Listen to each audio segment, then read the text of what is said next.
So if you're happy to be here, look at your neighbor. Just give your neighbor a high five. Give your neighbor a high five, except your neighbor does not like high five. Look at your neighbor eyeball to eyeball. Look at your neighbor eyeball to eyeball. Say, my neighbor, stay at alert today. If you sleep, I will knock you. Alright, so please, we'll just come back in the next 10-15 minutes. We're going to start this occasion officially so we can have a wonderful moment, and we assure you before 12:30 to 1 p.m. we'll be leaving this place. So it's going to be impactful, it's going to be engaging.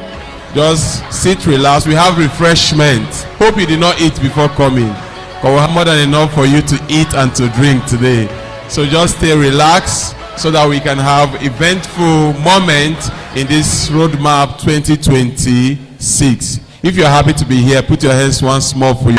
You take a step back, you pause, and you'll be able to align with whatever goals that you want to achieve. All right, thank you so much, sir. And thank you so much, Marada. And one thing all right, one more question. What will you tell people that are yet to come for RoadMap? Because I believe this is a very impactful event. So what will you tell people that are still decisive of whether to come to RoadMap? Okay, with the lineup of guests, I looked through it. Even me, I said I am coming here to learn. So if you are not yet here and you want to have your pathway into 2026, I am calling forth now so that your path will be smooth. Hearing all these great women, I've seen one woman now and I heard her talking, and already I am learning. So you come here, you learn, and you run with it.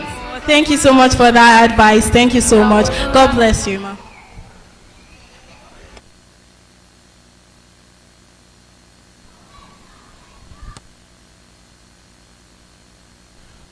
All right, ladies and gentlemen, I would like you to put your hands together for yourself this morning. This is not like those that want to precipitate. Welcome, ma. God bless you for coming. I want you to clap the precipitating kind of clap. If you're happy to be here, I want you to jam those beautiful hands for yourself. All right, by the special grace of God, thank you very much. Just like I said, we are not going to take much of your time today. We have a lot to do today, and we're going straight ahead to the event of today. So without any further ado, I would like us to be upstanding as we take the national anthem. Please. Media, are you ready for us?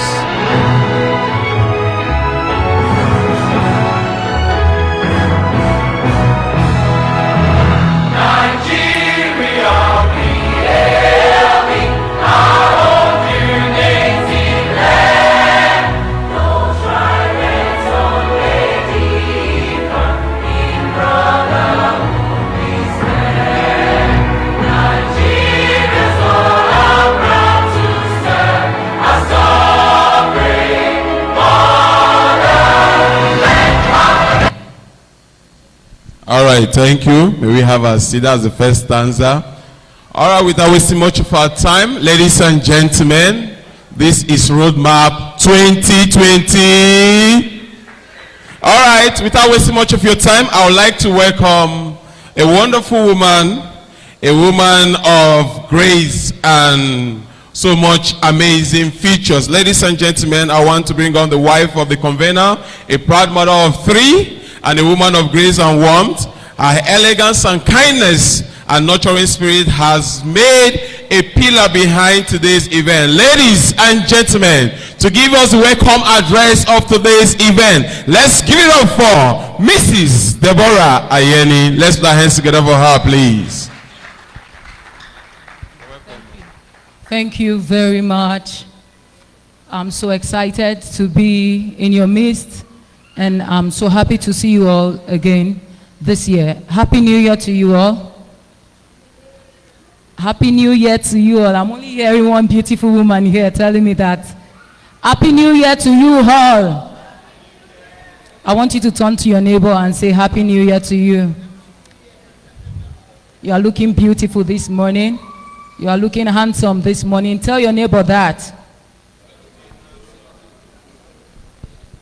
Yeah. We'll be doing a quick welcome remark. Distinguished guests, partners, and change makers. Welcome to RoadMap 2026. Our title this year, Precipitate, is intentional. It speaks to a decisive moment when condition aligns, moments and potentials turns into undeniable global impact. As we set the compass for RoadMap 2026, precipitation begins with anticipation. Hence, we are expected to elevate anticipation towards precipitating potentials for global impact, which is about moving beyond promise into presence on the global stage. Considering the Nigerian music industry, for instance, 2 decades ago, it was largely local. Today, Afrobeat fills global charts, selling out arenas, shapes fashion, language, and culture worldwide. This was not accidental. It was a precipitation sparked by 4 critical steps. 1, authentic identity with global relevance. Nigerian artists stayed rooted in local sounds, stories, and rhythm while making the music accessible to global audience.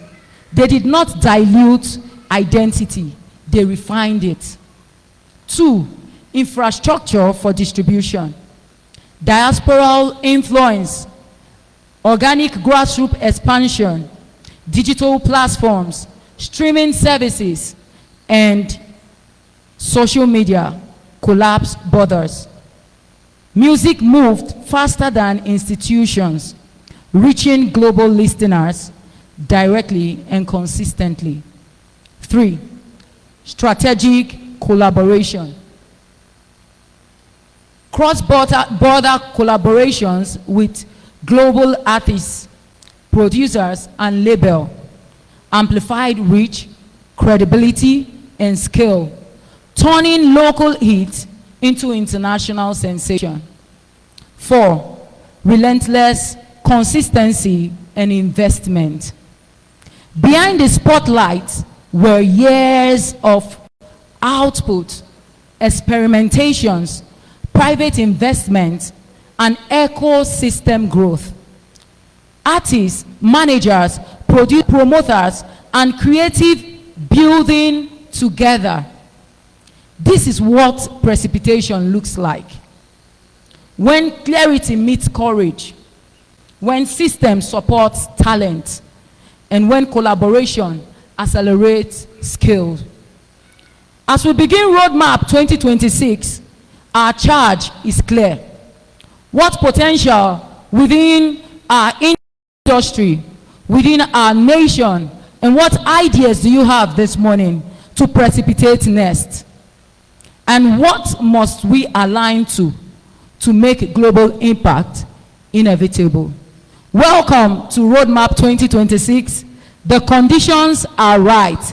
Let's precipitate. Tell your neighbor, let's precipitate. I think we can do better for that wonderful presentation and a welcome address from our co-host, Mrs. Deborah Ayeni. Let's put our hands once more together for her. We are clapping as if we are not ready to precipitate. All right, thank you very much. Moving on today, just like I said, we'll not be taking much of your time. Moving on to the next item on the list is for us to have the first speaker to go on with his lecture. But today, our first speaker is ably represented by his beautiful wife. But before then, I would like to make us understand that when success combined with passion, resilience, and purpose Mo's purpose and future becomes very clear. Ladies and gentlemen, our next speaker is a living testimony that purpose, when pursued with determination, always find expression from humble beginning to building a brand with global recognition, and his journey speaks a lot of volume. Ladies and gentlemen, I would like us to give this wonderful speaker a standing ovation. Let us rise as we celebrate the CEO of King Flash Photo Studios in the person of Mr. Oluremi Thomas Oluremi, ably represented by the wife, Mrs. Oluremi. Let's put our hands together for her, please. Thank you so much, everyone. Please, let's have our seat. Thank you. I'm very sure many people are waiting to see my husband. He's unavoidably absent, and we apologize for that. We are so sorry, Pastor AY, about that. But next one, he'll be here. Meanwhile, God already said it now. He said, a man will leave his father and mother and cling to his wife, and the two shall become what? One. So when you see me, you have seen my husband. Glory. Hallelujah. Oh, yeah. Well, if you are hearing hallelujah, I'm so sorry. You will hear it often because that's what I do. So please, you have to take it like that. Yeah, today, Precipitate, RoadMap 2026. Let me first say, thank God I'm back to Suleja. Before I continue, I want to say that I was married here, all the way from Ibadan. And when my husband was bringing me, it looked as though he was going to sell me because it was just the two of us in the car. And we were traveling. We traveled from morning that we left Ibadan. We got here in the night. And he took me inside one place in Suleja. Inside. That was Kwamba. I can't forget the first night here in Suleja. But I loved it because I knew I heard God and I followed his will. So coming here, he asked me again, do you still want to do?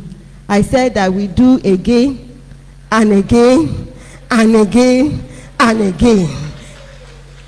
I have been doing for 14 years and I will continue to do till eternity. To God be the glory. So to today, do I have the slide? All right. The first slide. I'll be speaking to the journey of my husband. Vision. There is something we should know, that you just don't evolve. You evolve with vision. And I wrote examples because I'll be talking to scriptures. That's what I know. And I know that's what has guided our path. Abraham in the Bible, God told him to go out and to see. And he said what? As far as you can see. That's number one thing. As far as you can see, I will give to you. When I met my husband and he said something, he said, I have nothing. But will you still marry me? He was living inside one slum. I will appreciate one mommy here, please. I'm sorry, let me just appreciate her. That's my mom. I call her my mom. In Suleja, Mommy Adelegon. God bless you, Mommy. You're welcome. Thank you so much for honoring this. Thank you for coming, ma. When my husband was living in one room at Shenshenia, I don't know how to pronounce those things, but I came there. And there was gutter passing under his room like this, in his parlor. When I was about to enter that room, he told me, will you marry me? This is where I live. I said, yes, I'll marry you. Then we don't have that Kwamba house. Then after we started planning for wedding, Mommy met my husband and said, you cannot marry this girl inside this gutter. We have to do something. And she single-handedly looked for a place, 2-bedroom flat, and said, move in there with nothing. Please, can we celebrate Mommy one more time? I'm forever grateful for that. So vision. My husband told me one thing, that I know where I am going.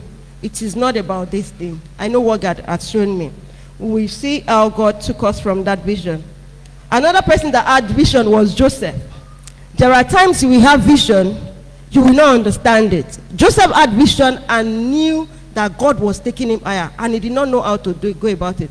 Instead of keeping it and praying about it, he spoke to people about it that hated him more, and that were his big siblings. Sometimes you will know where you are going, but you won't know the right person to speak with or to speak to. It's important that when you have your vision, how do you culture your vision? That's an important thing to know. All right. So dream big. Dare to dream big. Be courageous to take a bold step, even if others don't see it. I will start by saying my husband grew up with the grandparents, started living with them at the age of 5 years old in a village in Ondo State. And you know, for 5 years after he got there, he didn't go anywhere than go to the farm. And he said one day someone came and said that they wanted to enroll people into primary school, primary 1. And my husband was already 10 years old. His mates have already gone to school. They were leaving primary school.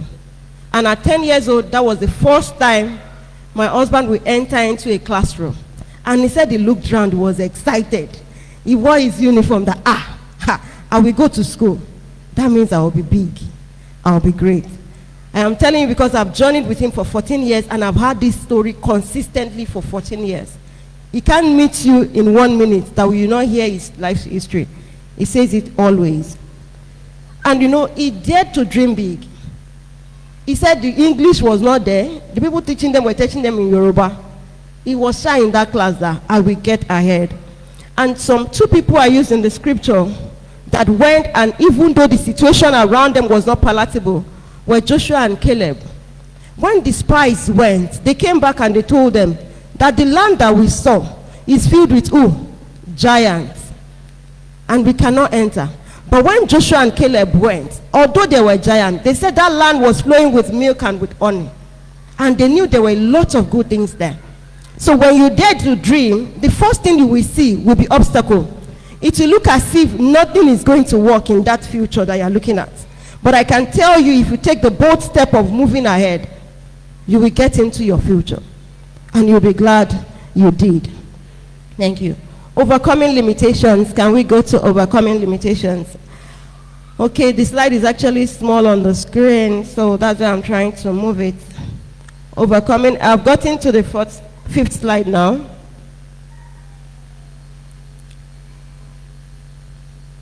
Your background cannot stop you. That's why I started with where my husband started with. He started in a village as a small boy. He had nothing. He had no parents. It was the grandparents. But he knew where he was going. Limitation starts from your mind. Who are you from inside? When you sit down and you look at yourself, close your eyes. Who do you see? Do you see someone sitting down in a mansion? Or you see someone limited by thought from a polygamous home that you are hearing that there are foundational problems and you may not go ahead? What do you see? Your limitation starts from your mind. So it's not your circumstance. It is your limitation. It's your mindset. So it's a thing of the mind. I have said it that my husband started his journey at the age of 10 years. And his peers at that time were entering second. Even all of us, you know, my son is in JS1 now. He's just 11 years old. He's entered at 10 years. So what he was supposed to do 10 years before, he's doing it 10 years after. But what does that do to him? It made him a better person. One of the things that he did was to understand and to know his talents. If I want to ask her today, do you know what you are good at? That if they call all of us in this place to come, and they call you to come, and they say, what can you do that nobody here can do? Do we have it? You know it, sir. Would you like to say it to us? Thank you. So I'm a knowledge banker by profession. One thing I know that I can do more than everybody here is to outread you. Outread you. Read. Yes, I'll outread everybody. So it means that my numbers for reading are crazy. So I can tell you now, today is what, 10th of January. I've read 19 books already. No, this year. So yeah. That is mighty. Can I have another person? What can you do that none of us here can do? Yes, sir. All right, there are two things I can do nobody can do here. I can eat. I eat more than me. I love that. He can eat more than all of us. How many plates of food have you eaten this morning? Unfortunately, you cannot do well. You didn't do well. You didn't pass. It did. Any female here that wants to tell us what they can? Oh, my love. Please come.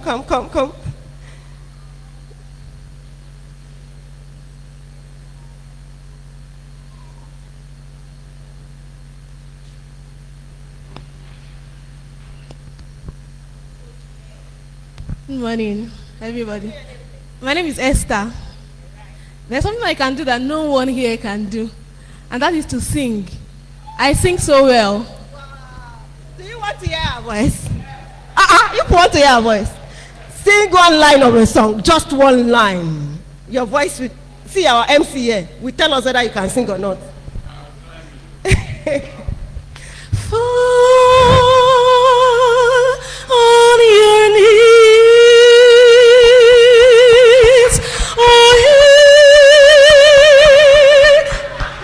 Wow, she can sing. Come, that's your song now. Did you go for any carol service in December? You sang in some places. Did you record them? You have them on your social media? You're sure? One of the things I'm very sure they are sharing their social media platforms because you're helping ourselves to grow, right? Well done. That was amazing. I can't do that. Sincerely speaking, I cannot do that. But one thing I know I can do, I'm a teacher. I don't want to go into my own story. I'm here to talk about my husband's story. And I taught chemistry well. So I taught JS1 chemistry. They were like, ma, this thing used to be difficult. How do you do it like this? Because you know what brought my own talent? I failed. I failed with F9, go from beginning to the end. When I left secondary school, so I had to sit down. What can I do? I never knew what I could do. And that was when I knew what I could do. So, know your talent and utilize it appropriately. I know there are so many others here. If you don't know, like I just said about myself, I did not know until something happened that brought it out. You have to know what you are good at. My husband, in his own case, my husband is like God when he was creating him. Created him with business sense, mindset. People used to tell my husband till today that you do business like an Igbo man. And you're a Yoruba man from Ogbomoso. Yeah, know your talent, know your gift. Matthew 25 teaches us to use our talent wisely. So if you're a young person here, you don't even know what you have in your account. I'm not talking about your financial account. In your relationship, in your mind, what can you do? I was talking about the business sense of my husband, and that will take me to the next one, is ambition. Your business, your talent is what will take you into the next level. Seest thou a man diligent? If you have your talent, said your talent will make room for you before kings. That's why I asked for the talent. I know my dad now, my uncle, you are using your talent now. Are you using it? Are you eating very well? Please, we need to do cook cartoon for my brother. You will eat for Guinness Book of Record. And that my sister will hear your voice on Nigeria Idol in the name of Jesus. You will become like, what's her name? That one that sings very well now. Sinach and all those ones. Yeah. So, your ambition, when you see your talent, what do you think you are doing with it? What can you do with it? My husband, while in Federal Polytechnic, Brida, was not good. You know, I told you how he started up at 10 years old to primary school. He didn't know nada. He struggled in primary school. He was still going to school. He finished secondary school. He said he finished though. He shall pass. He failed, he passed. He shall entered poly with pre-poly something.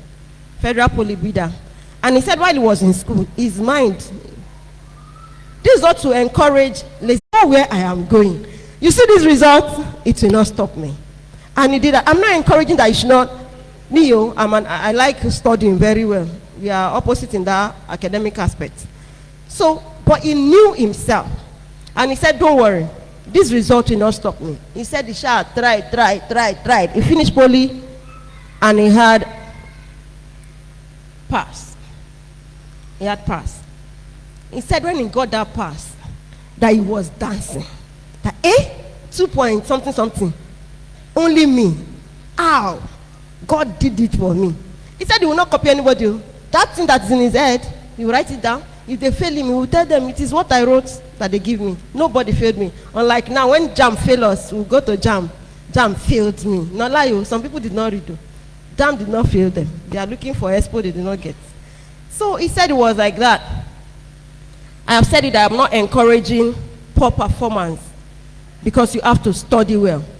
But he looked at himself and he said, this will be the least of me. When the foundation is destroyed, the Bible says, what can the righteous do? He said he looked at his foundation. It was destroyed. English, so you know if he speak. Even the primary school teacher did not speak English. How will he speak the English now? But thank God now, he's becoming my lecturer because he now speaks to me very well in Queen's English. Hallelujah. So I said to myself, as he said to himself, that the righteous can pray. You can pray your way into success. When you know where you are going and you understand that this is where you want to go, don't lose focus and keep praying into success. His journey as an Okada rider, life after school.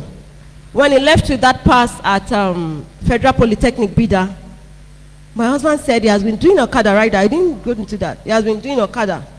He's an Okada rider. In fact, the man that was cutting ticket for my husband, he showed me when we married him 14 years ago.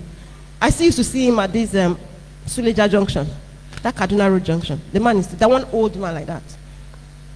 So he came to Suleja with his friend. That it would not be nice. They used to go home in Ondo to do Okada then. That after school now, they should step up. They should not go to Ondo and be doing Okada. They should come here. He came here and was riding Okada. And my husband did Okada for a very long time. But one thing he did while he was in Okada that I will always say to people, dress like your future. He said he will dress. Mommy can testify to it. I didn't know him much that time. They knew him at First Baptist Church, Suleja. He will dress well with his Okada. He will clean his bike. He said he told me he cleans his bike like 3 times in a day. When he does morning ride, he will come around 12, stay somewhere, clean himself, clean his bike, go again. So many times people will see him and say, how can a fine boy like this be riding Okada? I say, sorry, I'm speaking Yoruba. It is thief that spoil person. It is when you are stealing. That's why you are bad. As long as I am not stealing your money, I am good to go. So he did not want to. He said, no, I'm not stealing their money. I'll give them their money. But I want to buy a bike. From which money? He said, this money. I said, no, people's money. He said, yes, I will use it and I will give them. That was how he bought this bike. When they now saw the neighborhood, they now saw him that, Remy bought a bike. Hey, we want to collect our money. And you know what he did with that bike? He bought the bike. He now told all the children in the neighborhood, you will move from this distance to that distance, 5 naira. You know, children like play now. They now started coming. They will queue like this in front of his house. They will ride the bike, go, come, pay him. And now that was how my husband was collecting their money. At the end of the month, so at a point, said some of them started waking up that, our money, let's go and collect our money. He said, I want my money. He said, how much is your money? He will go to the money that he has proceed from the Okada, count your money, give you. And that was how he paid everybody. And the Okada became his own. He started using the bike, that was where he started from. Now from that bike business, he bought his own bike. That was how he got 2 bikes. So his business mindset started from there. He can turn a small money like this, he will make it big. It's just a talent that God just gave him. And God has been helping him. And that was how he started and came here and then became the Okada rider for some time. And while he was riding Okada, he had a small camera while he was in school also that he was using to capture his friends. He would take his friends and he would pay him a token. Because he didn't have anybody. Many of us, like me, I told him our background were wide apart. Me, my parents were educated. I lived in the city. I worked in the city. Me, I was like that. But him, he was coming from a village. So even when God said that is your husband, the first day, I said a lie. The first day I met him and he met me and he told me that you are my wife. The first time, my husband is a very blunt man. If he sees you and he says something, he will tell you. He just called me that night, the first day, and he said he wanted to marry me. I said, have you seen me before? You see me? I said, no, not be me. I had the English. I said, God, to fiakwa. But I lie. When I went into prayer, God said, that is your husband. And I went back, I mellowed. 6 months into relationship, we got married. So that's a story for another day. And, you know, he started doing this Okada with his small camera. From the Okada proceed, he bought a camera. From that camera, he was in school. And then that was how he ran throughout university, so everything. He lived his life on himself. Nobody. That's why my husband will always say that if anybody say I don't give him money, let the person come and tell me 1 naira that he has given me in this life. But he doesn't do that actually. He still tries to make sure that nobody should go through that route. He always says it. Nobody should suffer. He suffered, but he did not see it as suffer. He saw it as lesson because he became very tough in doing things. And that was how he moved to Suleja and continued with the picture. He told me he was going to some localities around here, taking pictures. After Sunday, he goes to church, sell pictures. And when he had gathered money, one time, okay, before he gathered money, he went to ECOWAS with somebody. It was still through mommy. Someone took him to ECOWAS to do a short, just business. And after doing it, the next time he saw the people there, in his mind, don't be small, don't limit yourself. Dare to be great. You know, when he entered ECOWAS and he saw the people there, you know, all these honorables from all the countries, and he was like, as he was snapping them in his mind, he was seeing greatness. That I cannot be small. These people are human beings with one head. Then I can be here. So he said he went back after that business with that man. He went on his own. At that time, he was still using bike. He cannot take bike to Abuja now. In fact, he said the bike itself was not consistent again. He parked the bike and he would go and look for how to get to Abuja. And he got to Abuja one day and was at ECOWAS, in front of ECOWAS office, the ECOWAS Commission, Area 10. And when they saw him, the security said, they used to have a list of photographers that we enter. They checked his name was not there. There were many that came that day. He said they checked everybody's name and their name, the ones that their name were there were going in, and they didn't allow him. He said he got to Abuja 8 a.m. And by 10, 11, other photographers started leaving one by one. Dare to be great. He said he didn't leave, he stood there. That first time that he entered, he met some people, he greeted them. Some people could recognize him. So he said he stood at the gate, outside the gate. And at a point, like 1 p.m., past 1, he has been there since 8 o'clock. That is tenacity. That is perseverance. Many of us will not stay. Even me, I told him, I'm not sure I will stay till 1 p.m. They said, go.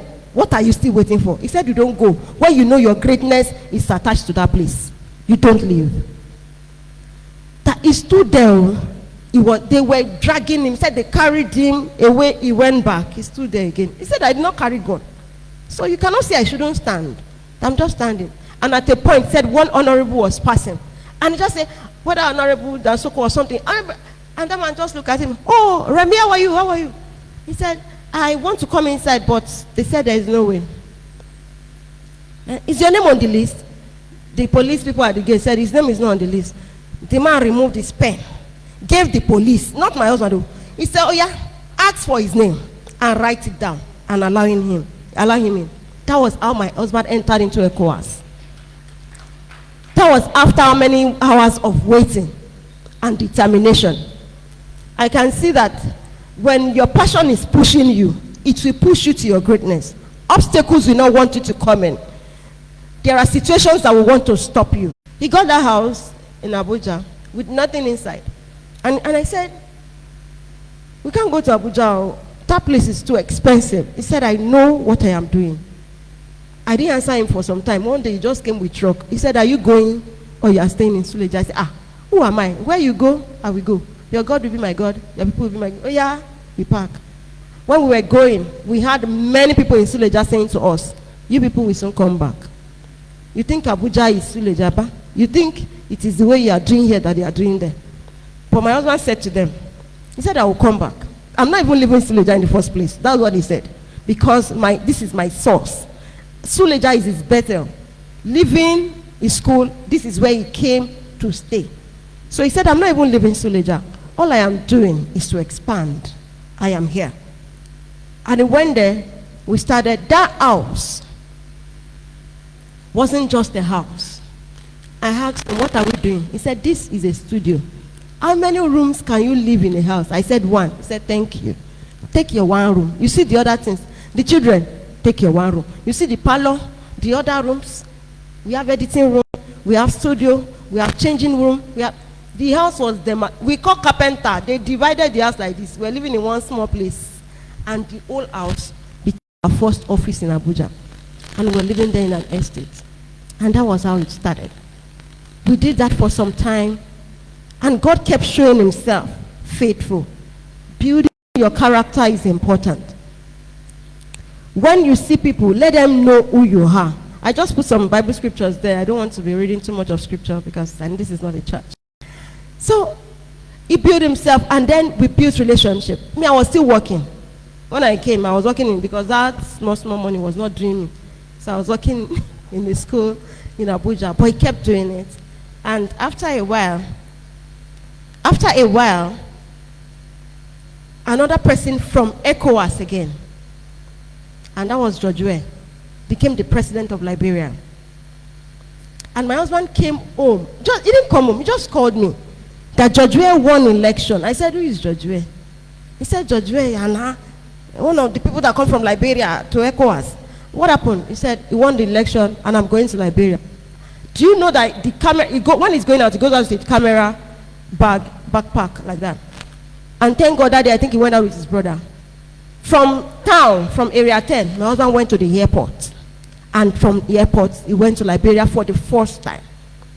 That was how he left. He said he was going to cover it. And he covered it. And today, that is a story. George saw him and was super excited. That how dare you do this? How can you come all the way from Nigeria to Liberia? Do you have anybody here? He said no. And that was how my husband did it and started. And you know, he stayed in an hotel that time. He said the following morning they had another event. And at that event, Georgia was sitting down in front like this. My husband said he was taking a picture. And he pointed at him, come. And when he came, he spoke to his ears. See me in my office tomorrow morning. And the following morning he saw him. He told him that you have dared a lot. Because of this you have done. From today, you are my personal photographer. And that was how the breakthrough just came. That was how, if he doesn't see my husband, he has not seen anybody. That was how the breakthrough came. And that was how my husband started moving with him. And we were going and going like that. So, in building godly character, I've said it. Let God build your relationships. Who are the people around you? That's my last point in the slide. Who are the people? When you look at the people around you, what can you say about them? And since from that time till now, he has spent like 8 years in Liberia now. He comes there 1 month, goes there. You know, building godly character and being a good person is important. Like George Ray did not win the second election after the 6 years. The last election he didn't win. And my husband, because of his business head, he doesn't eat with 10 fingers. He had already planted 3 studios in the course of that tenure in Liberia. So he had all his studios running in Liberia. So he told me, he said, I'll come back home, but you know I have business, so I'll still be coming to check. And that was how my husband came back and was still checking. It was about coming back, yes. When the incoming president called him at 7 a.m. that see me in my house 7 a.m. tomorrow. My husband called me and was crying. That how does God work like this? It is who you are that will speak for you. When people are seeing you, are you the same person they see outside, inside? Or when you are in a place, you are someone else. When you are outside, can people vouch for you? He said some people have gone to meet the president. That you see this boy, you must retain him. And since that time, till today. We just came back from Liberia. The president said anytime we are around, we should come and, you have to come and see him. That is building yourself. Become a better person, and you will see yourself into the picture that you preach, the future that you picture. And today now, he has a sports studio now opening in Liberia, and in Abuja here with Suleja, we have 3 studios, and this is still growing. He will tell me every day. His visions sometimes are bigger than him. In fact, your vision must be bigger than you. He will tell me the things he wants to do in a year, and I will just go on my knees and say, Father, you are the only one that can help this man. Make it come to reality. And today, they are coming to reality day after day. We see his faithfulness. We see people. When I see my staff and we are talking, I tell them they are my sisters. In fact, most of the time I call them my brother, my sister, because they are, we are we now. So we always do things together. When I enter office like this, we shake hands, you know. So I want you to know that the future you have is you, and it starts from now. That precipitate means that you are building gradually. You are putting things together. You are dotting your I's. You are crossing your T's. You are ensuring that what you are good at, don't lose focus of it. Today, I can tell you, you will look back. We left Suleja in 2015. That's exactly 10 years ago, December 2015. And today I look back, we left with nothing. But I can say today that God has been faithful because he put us one. May the Lord be blessed in Jesus' name. Amen. Thank you very much. Let's keep clapping, please. You're not clapping as if you receive some motivation and inspiration. All right, I want to say a very big thank you to our mommy, the first speaker. We want to say a very big thank you. There are a lot of things to be said. We are highly motivated, especially me. I'm planning to go and buy my own Okada very soon. I think it's from Okada they start from. All right, moving on. But first of all, there's something she said that caught my attention. One thing she said, my husband has a wonderful talent of making small money big. I have small money. How can I give him those small money? Okay, push me. No being go carry the money go. I feel fall now. All right, that's a very good one. Please, I want us to put our hands once more for her. That was a wonderful one. Although she said she came to talk about her husband, maybe next one we'll call you to come and talk about yourself. So that we hear, because this one is as if you borrowed the whole thing. We want to hear from you. Yes. All right, ladies and gentlemen, I also want us to know that we have a lot of things packed for us today. A lot and a lot. We have award presentations today. We have few individuals who want to be honoring today with few awards. Also, we have giveaway for everyone here today. We have free data, free recharge card for everybody here today. So you just need to sit down and get participating and get involved. Also, we have quiz, and the quiz, a general quiz for every one of us. If you answer the quiz, we have prizes to be given out also today. And we have wonderful men in the house. So let's put our hands together for our panelists, our guest speakers. They are here to impact us so much. Also want to say thank you for all the VIPs seated. I want to say very big welcome. Well, because of the time constraint, we'll not be introducing every one of us one after the other. So also we have exhibition.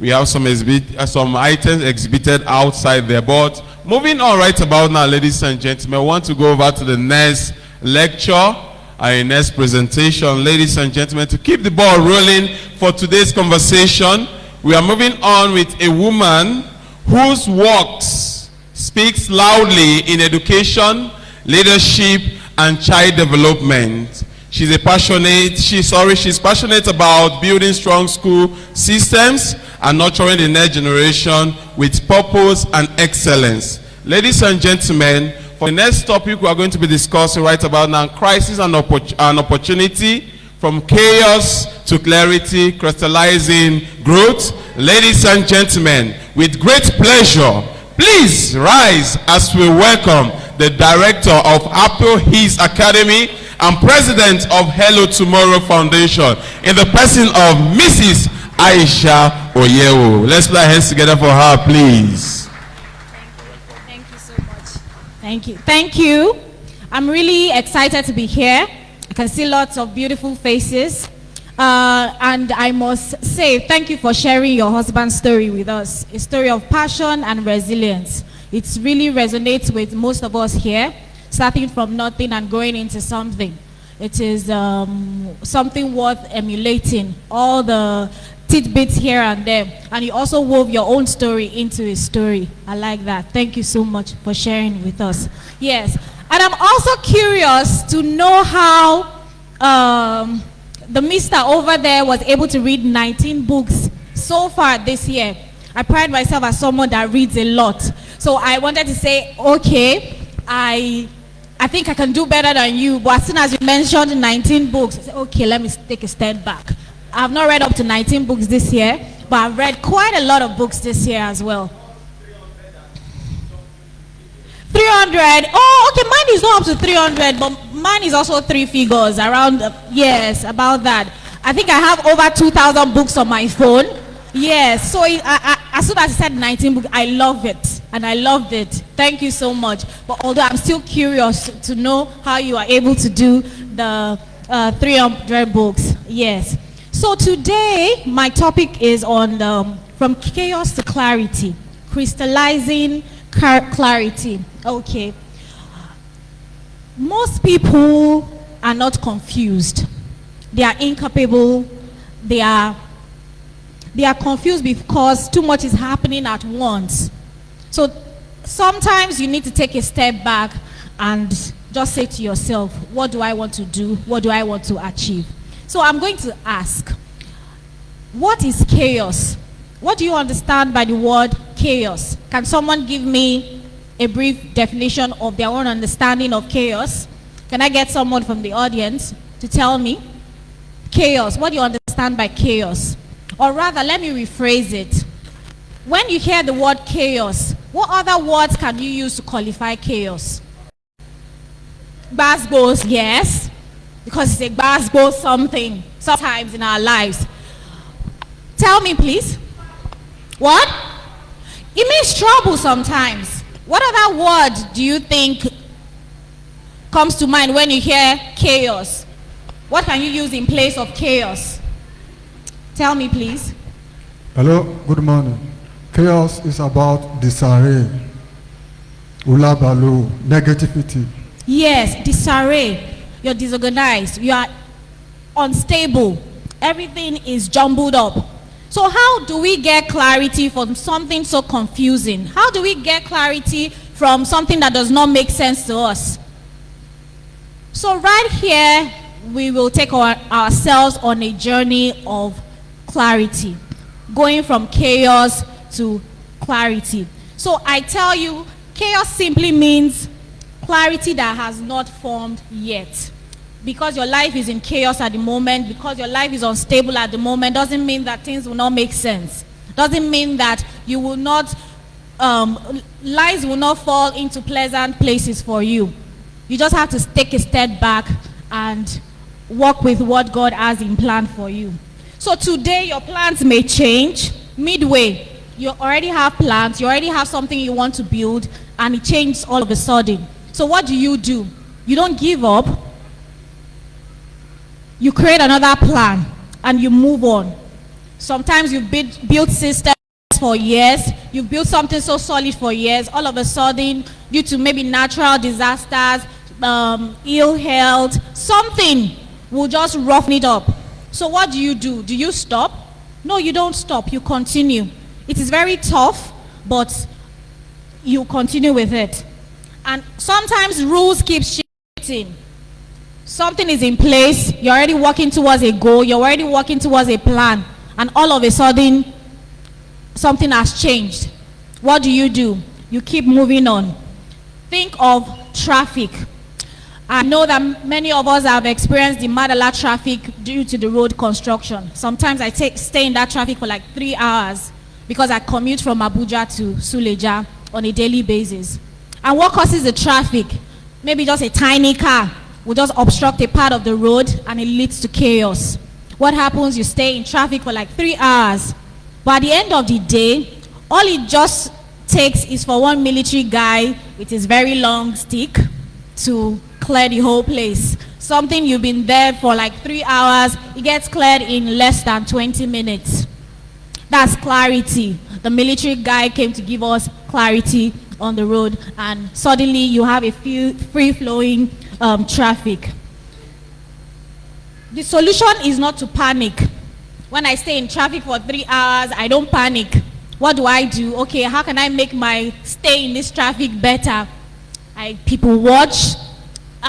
I think the traffic on that road for close to months made me a better driver.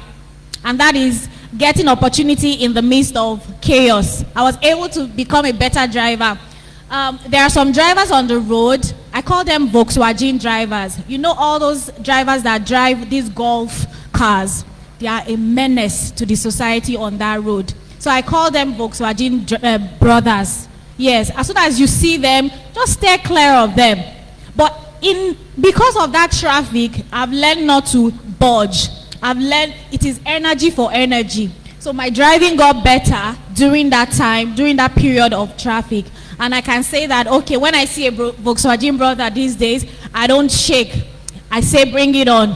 But it still has to be moderate because those people do not value their lives. It is very crazy. So chaos is what happens when clarity has not yet caught up with the reality. So sometimes you have that in your life. So I have an activity for you. Can you identify one area in your life that feels unclear right now? This is the beginning of the year. We have so many plans we want to achieve. We have so many things we want to achieve through the course of the year. I know you have so many goals that you intend to achieve. So what is that thing? Can you identify one area? It could be professional, it could be your private life, it could be so many things. It could even be social interaction. Can someone share one area in their lives that that it's unclear, that they need clarity on? Can you share an area in your life that you need clarity on? Any takers, please? Any takers? Can I have someone? Okay. All right, please go ahead. Okay, good morning, everyone. My name is Fortune, and one area of my life that I'm still lacking clarity is profession. I'm still a core member, and I'm a mass communicator, and I was into presentation before I came to Suleja, but from I think last year until this point, I don't think the future is clear to me. I have a lot of things that are, on the way, that when I try to figure it out, it's unclear. Okay, thank you so much for sharing. I know it took a lot. Thank you so much for sharing. But I want to tell you that it's completely normal not having everything planned, not having everything situated. So you can still grow into it.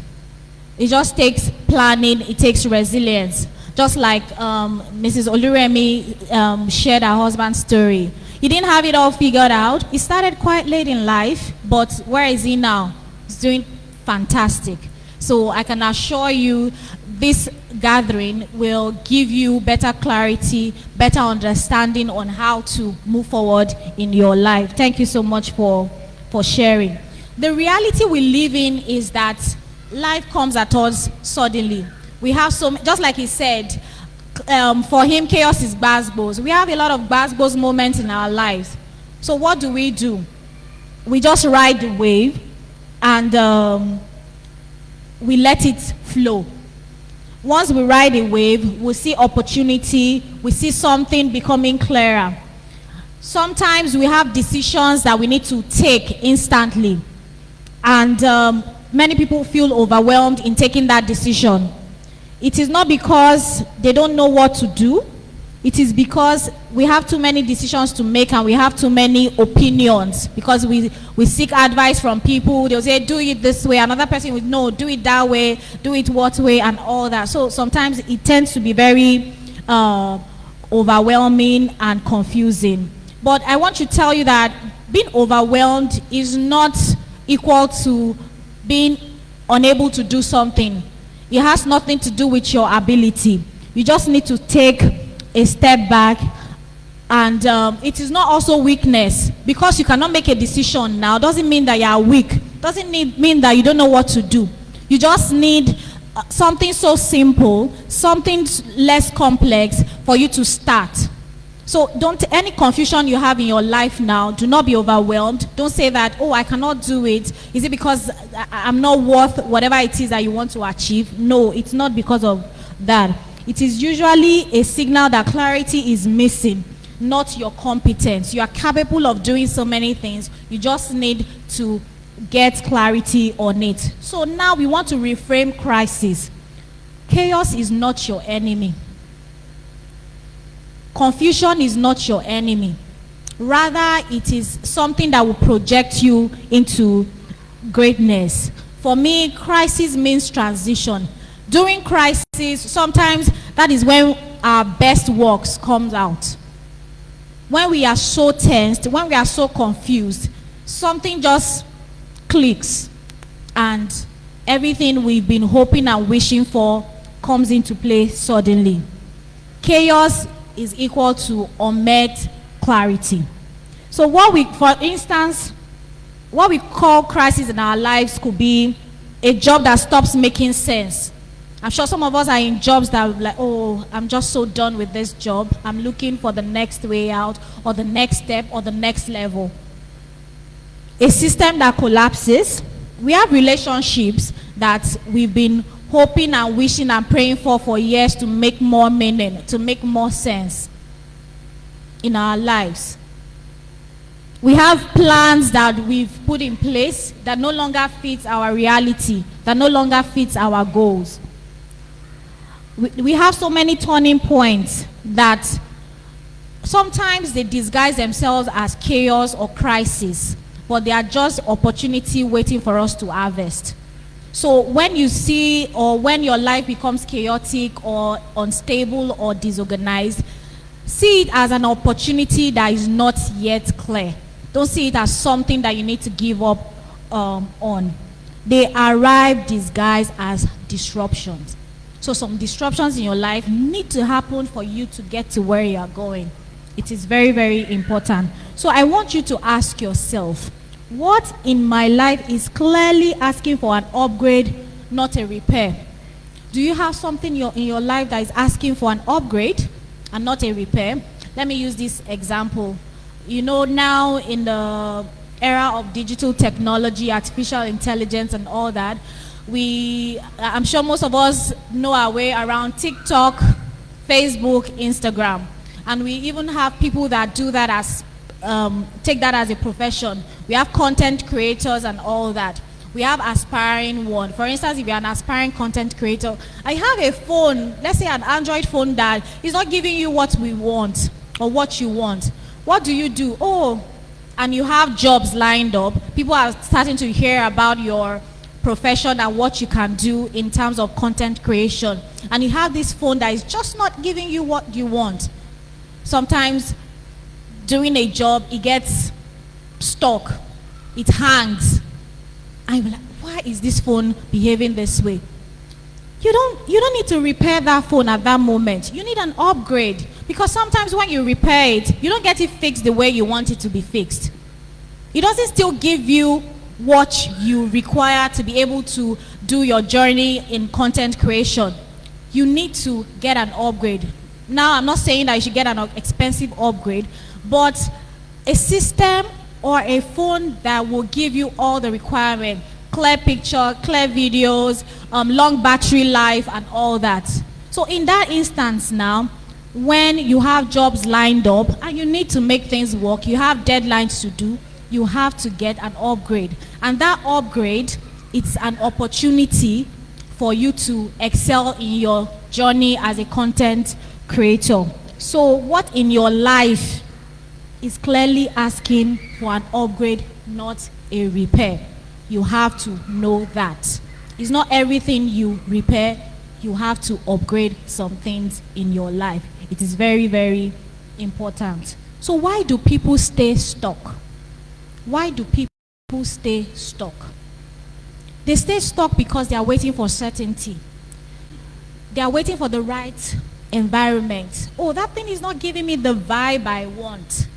That thing is not, I'm not feeling it. So I need to wait for the right moment. I can tell you there is never a right moment for you to do anything, because the conditions are not always suitable for whatever it is you want to achieve. As a Nike phrase, or the Nike phrase will say, just do it. You don't have to wait for the right thing to appear. You don't have to wait for all the factors to align. You just do it.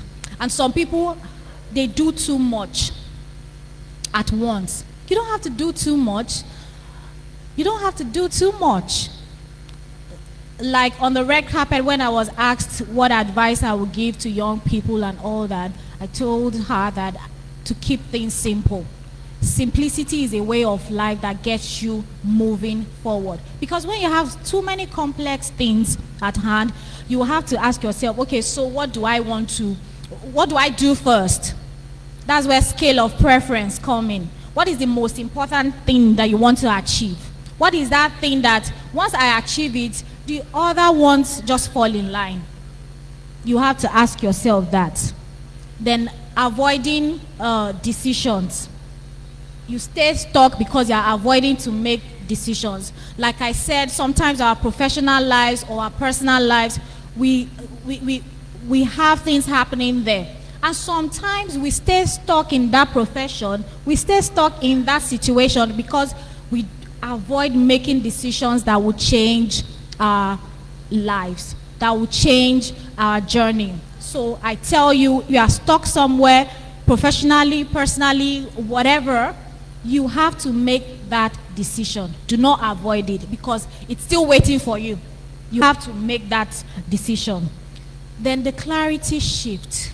When we stay stuck, when we want to unstuck, let me use the word unstuck ourselves from a situation, what do? When everything is chaotic, when there is confusion in our lives, what do? The first thing you do is to pause. Okay, wait up. Let me just freeze and think about what exactly is going on. Most people, when they get stuck somewhere, what do? Or when crisis come at them, what do? They react emotionally. Sometimes when we are met with things that are not clear to us, the first thought in our mind, you think that's probably the right decision for you to make. No. That's probably one of the worst decisions ever. So you have to pause in the moment. You have to analyze what's going on, what's best for you. Don't decide on things because, oh, something is this in my life. I need to make a decision. No, just take a moment, just breathe. Be mindful of your situation, but at the same time, just take things easy. Do not overconsume information. During COVID, everybody was like, what's going on? What's going to happen to my work? Suddenly, we were asked to stay at home. I'm a school owner, and I think we were hit the most with COVID because all our kids had to stay at home. It was very crazy for us because what is online learning? Yes, we had a little bit of technology infused in our practice and all that, but it was still quite new to everybody. Even the big schools, even all over the world. It was really something that was tedious. Everyone was confused. What do? Workers, am I going to get paid now that I'm not working? Especially for private companies. People that relied on daily feeding. How do I go out if I don't? How do I meet my needs if I don't go out? So it was really a trying time for us. And we didn't have a lot of clarity in that moment. But later, everything started to make sense. We had to make plans. We had to unmake plans. We had to see what worked best for us. So at that moment, it was very bad for everyone. But still in the midst of that chaos, we had people thriving. Consumables, people still had to eat. They had to make food, sell food. You still had to buy your toiletries. You still had to buy your groceries. That's where essential and non-essential products came in. People were still falling sick. You still had to go to the hospital. The doctors still had to work. So in the midst of chaos and the crisis, or the midst of COVID, we still had the systems that should not stop working. Some systems did not stop working. We were still able to access our cable TV. DSTV was still working. NTA, they still came to work and all that to report on what next and everything. So it still needed to be done. So what do we do when we pause the noise? You'll be able to, the decisions that are not urgent for you to make, you will not make them at that moment. You pause them. You reduce input. Like during COVID, the vaccines were not good. If you mix garlic and ginger and onions and this and that, you save yourself from catching COVID-19 and all that. How many of us did that concoction? I did it. Yes, I did the concoction.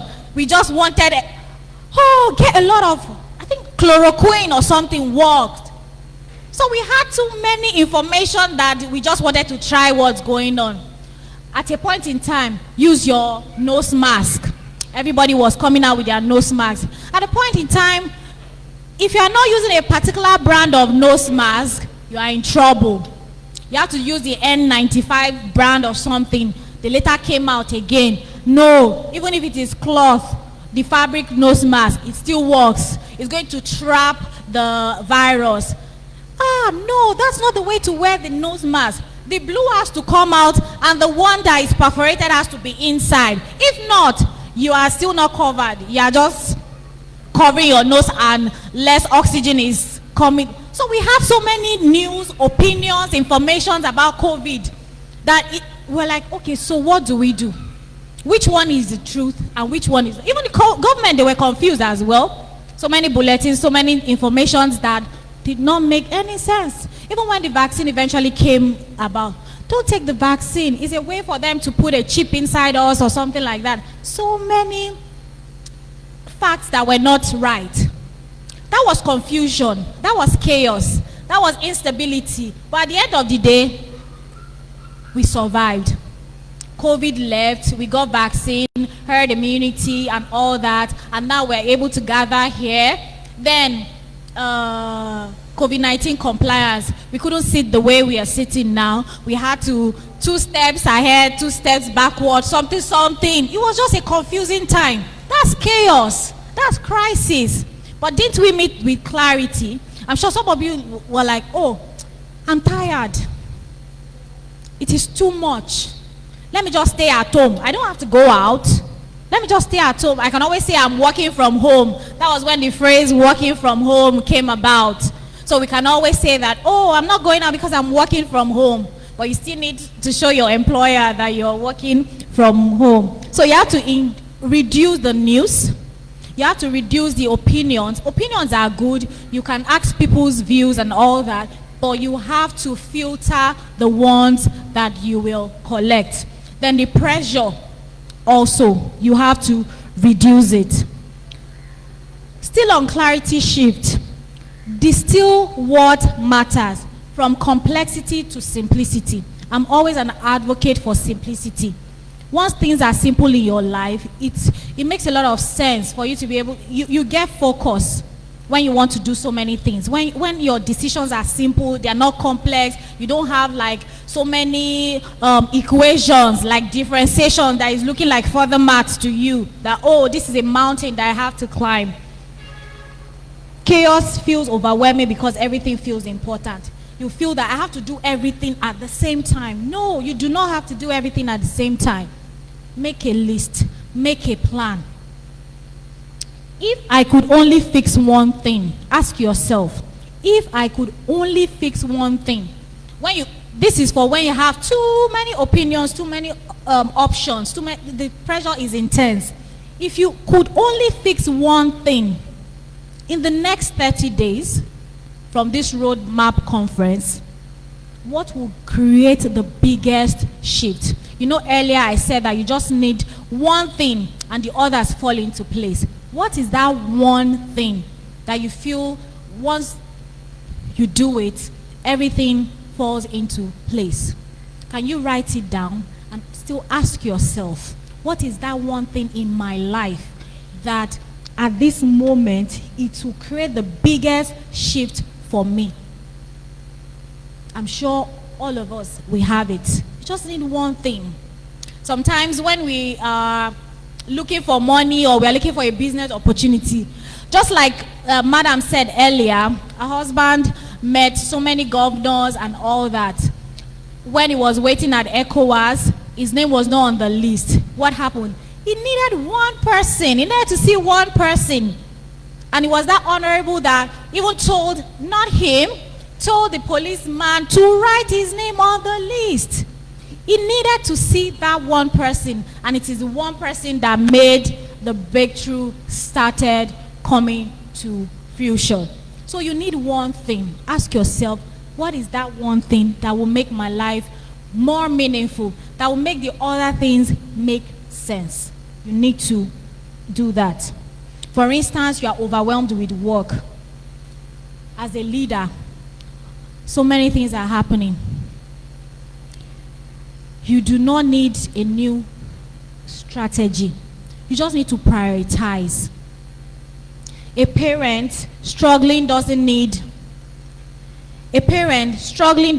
perfection. They need consistency in dealing with their kids and personal lives. A professional feeling stuck doesn't need motivation. They need direction. So in your professional life, if you are stuck, sometimes you don't even need motivation. You are your energy. You are your ginger. You just need direction.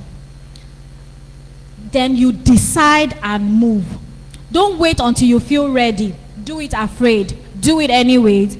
You move with the best information you have. After you filtered all the information, you move with the best one that you have. Then you adjust as clarity sharpens. When you want to start a business or anything, you don't wait till all the factors are right. Start it anyways with what you have, with the information you have. I'm sure as time goes on, you will adjust and get clarity. For the clarity filter, you need to ask yourself this: what can I control? What is within your power? The next one is, what is urgent? What is that thing that I need to do now that every other thing will fall into place? What decision am I avoiding? I said earlier, avoiding decision is one of the things that gets you stuck. What is one clear action that you need to do that everything comes into fusion? For all these things, you need to be smart. I'm not talking of smart as the adjective. I'm talking of smart as the acronym. SMART means specific, measurable, achievable, relevant, timely, or some people use time-bound. You have to make SMART goals, SMART decision. You have to be specific. For instance, now this is January. Some people are like, okay, I want to lose weight. Yes, we know you want to lose weight. But is that realistic? That is very vague. You have to be specific. I want to lose 10 kg. You have to measure it. Can you lose 10 kg in a day? No. You still have to break it down. Then achievable. How do you want to achieve it? You can't achieve it by starving yourself, can you? No. In fact, you are not even ready to lose weight. You have to make important small steps. For instance, okay, carbs cause you to gain weight. Okay, I'll reduce the quantity of rice. That's something that needs to be achievable. Not that you stop rice completely, because you are going to have withdrawal, carbs withdrawal, and that one will just trigger so many things. It has to be relevant. If you attach it to something Like, okay, I have this, what's it called? I want to be able to move my body better. Like, okay, I work in an environment where everyone is active and I've been struggling because of my weight. So yeah, that relevance is the environment that you're working. Then timely. You can't lose weight in a day. Is it 6 months? Is it 3 months? Then you do that. Opportunity in crisis. The people who win in uncertain times are not confident. They are not the most confident. They are not the most prepared. They are the most adaptable, the clearest thinkers under pressure, the ones who turn confusion into direction. And to thrive, they need focus, speed, and direction. Look at the case of Zoom. Zoom became a household name during COVID. Everybody was suddenly using Zoom for conferences, for teaching, for businesses, for meetings, so many things. How many of us heard of Zoom before COVID? Quite a few, just quite a few, especially maybe like the business people or workspace. Google Teams came into place. Facebook even had its own thing as well. But Zoom became a household name for that. And they needed focus, speed, and direction. So in the midst of crisis, Zoom had the opportunity to blow because that is the app most people used. So it was their own time to shine. For instance, when in chaos and you need clarity, you can ask yourself, this situation could be an opportunity for me to. If you have a sad moment or a chaotic moment, it could be an opportunity for you to take a step back, review what's at stake, and make new decisions. Start afresh. Then when we now crystallize clarity, when a plan fails suddenly, clarity starts by you separate the facts. What is real? What am I even dealing with? Then stories. What are you assuming? You know, whatever it is, when we want to get clarity, we have to be objective. You don't react emotionally to things. What are the facts? What are the ones I'm assuming? You know, sometimes we base a lot of things on assumption, and that never works. It is the fact. No matter how painful the truth is, we need to equip ourselves with the fact. So clarity begins when emotion stops driving the wheel. Do not use emotion when you want to have clarity. You have to be objective. The truth is painful, but it's just a very process that you need to get things done. If clarity were truly your greatest advantage, what would you do differently starting today? So once you have the clarity, what do you want to do differently starting today? Because I tell you, clarity does not need perfection. Like I said, do it afraid. Just do it. Do it anyway. The conditions are not right. The factors are not set. Do it anyways because it needs commitment. And I want to share this with you. I have an app on my phone where interesting quotes, I have a list of them. Once I get a quote from a book, from a presentation, from someone, I just write it down. So there's this one that I want to share with you. It reads, do the best you can until you know better. Then when you know better, do better. Let me say it again. Do the best you can until you know better. Then when you know better, you do. When you know better, you do. Yes. So RoadMap 2026 is not about predicting the future. It's about becoming clear enough to create the future. What kind of future do you want to create when you have clarity? Thank you.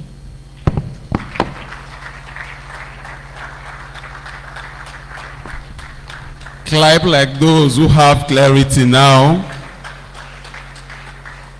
Yes, so. All right, I'd like you to look at your neighbor. Say, neighbor, can you see me clearly now? I got clarity now. You're not saying as if you mean it. All right, put your hands together once more for your own self. Thank you very much, Ma, for that wonderful presentation. We really appreciate your coming and giving us the peace of your mind towards clarity. There's something you said that touched me so much. You said we should not address anything with emotions. And another thing is we should stop what? Noise. Because whenever somebody is in a certain situation, most times, different advice from different places. Like when I gave birth to my very first child, one woman said, Pikin not supposed to see. If you don't have like, Pikin, this Pikin they see. You not supposed to see. More na pour hot water for her ear. Hey. Different thing from different angle. So, but one thing that I'm going home with, from what you say, although you said a lot of things, but one thing that is stop what? Noise. There's a lot of noise in our head right about now, even from the generator noise from your compound and your neighbor. All right. So, ladies and gentlemen, I want to say a very big thank you to the director of Apple Hills and the president of Hello Tomorrow Foundation. Let's put our hands together once more for her. You're not clapping as if you're happy with her. All right. Thank you very much. At this point in time, I also want us to know that NTA is here live and direct covering this event. So in case you're not putting your face very well, arrange your face now. And you don't want your village people to know you are in Suleja in Abuja, hide now. Because they are going to show you in network news very soon. They say, now you're in there.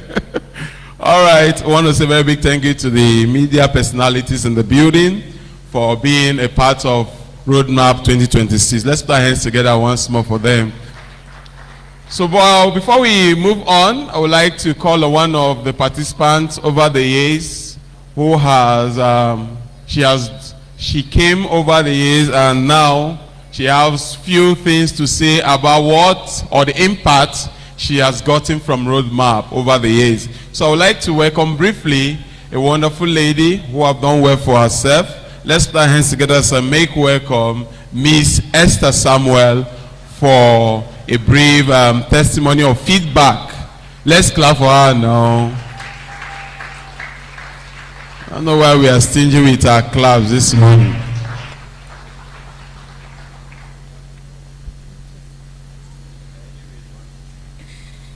Good afternoon, everybody.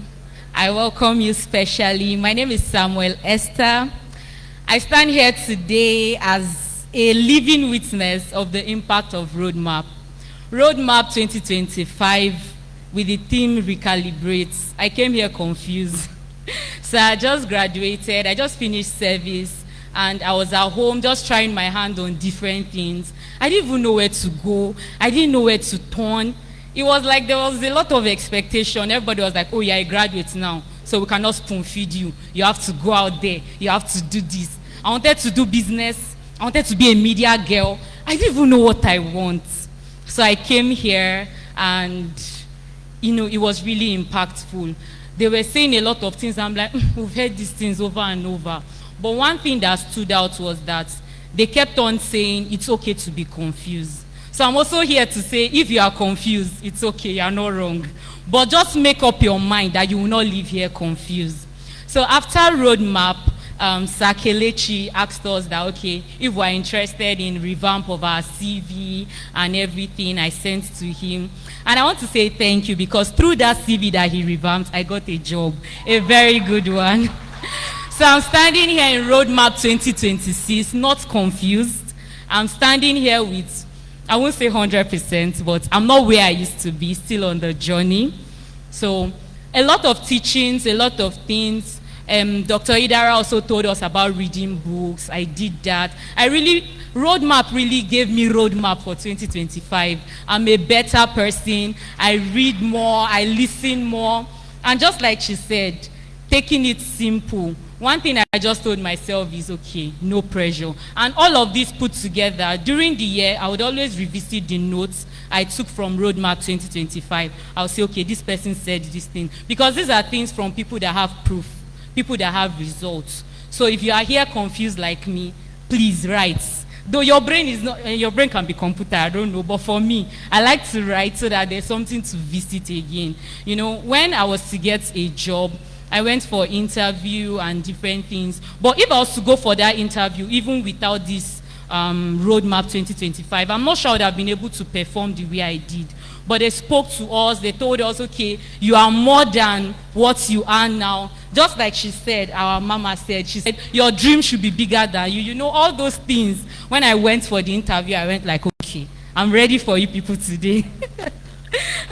You know, so then I got a call back. They say, you don't have the experience for this job. Of course, I just graduated. Where will I get it from? But you have the confidence. And based on this confidence, we'll give you this job. So I'm also speaking about confidence. Build your confidence. You are bigger than who you are. You are bigger than what you can see. Your dream should be bigger. And in RoadMap 2026, please focus. Thank you.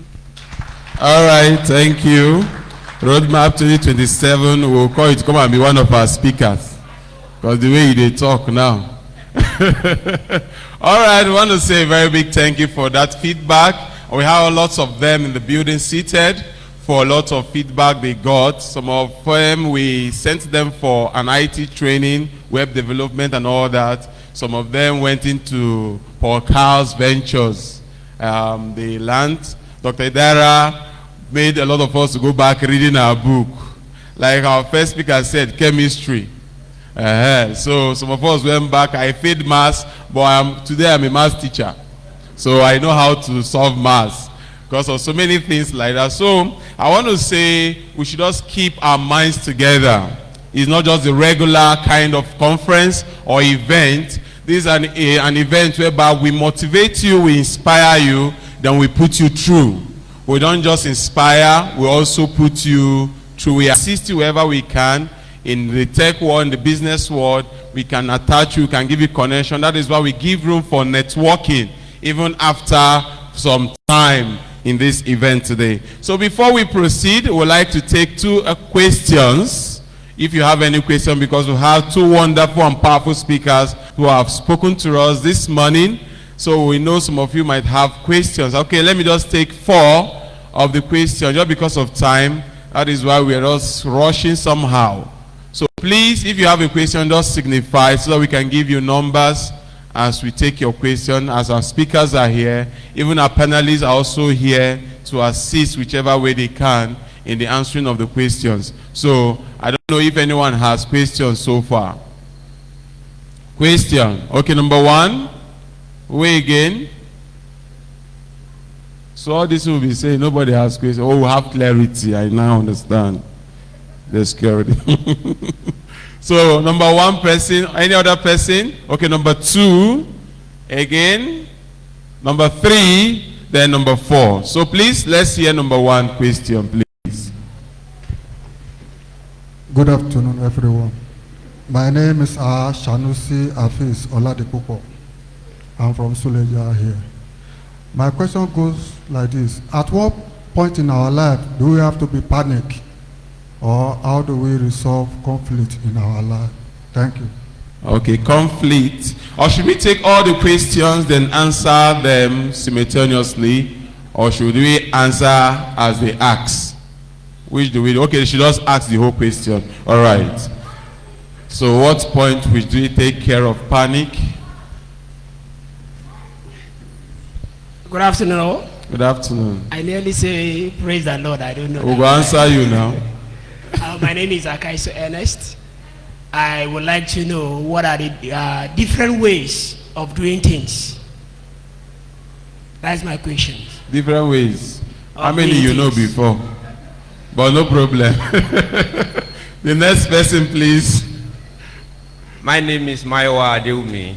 Okay. My question goes to the first speaker. Okay. He tell us how the husband went through in life, but the one that elevating him, we learned that he got a camera, but we don't know how he become a photographer. Is he already a photographer in the schools or how? Now as they do Okada, now in this. The next question, please. So, Ma, you're taking notes. All right. The last question. Somebody is here. See the person here.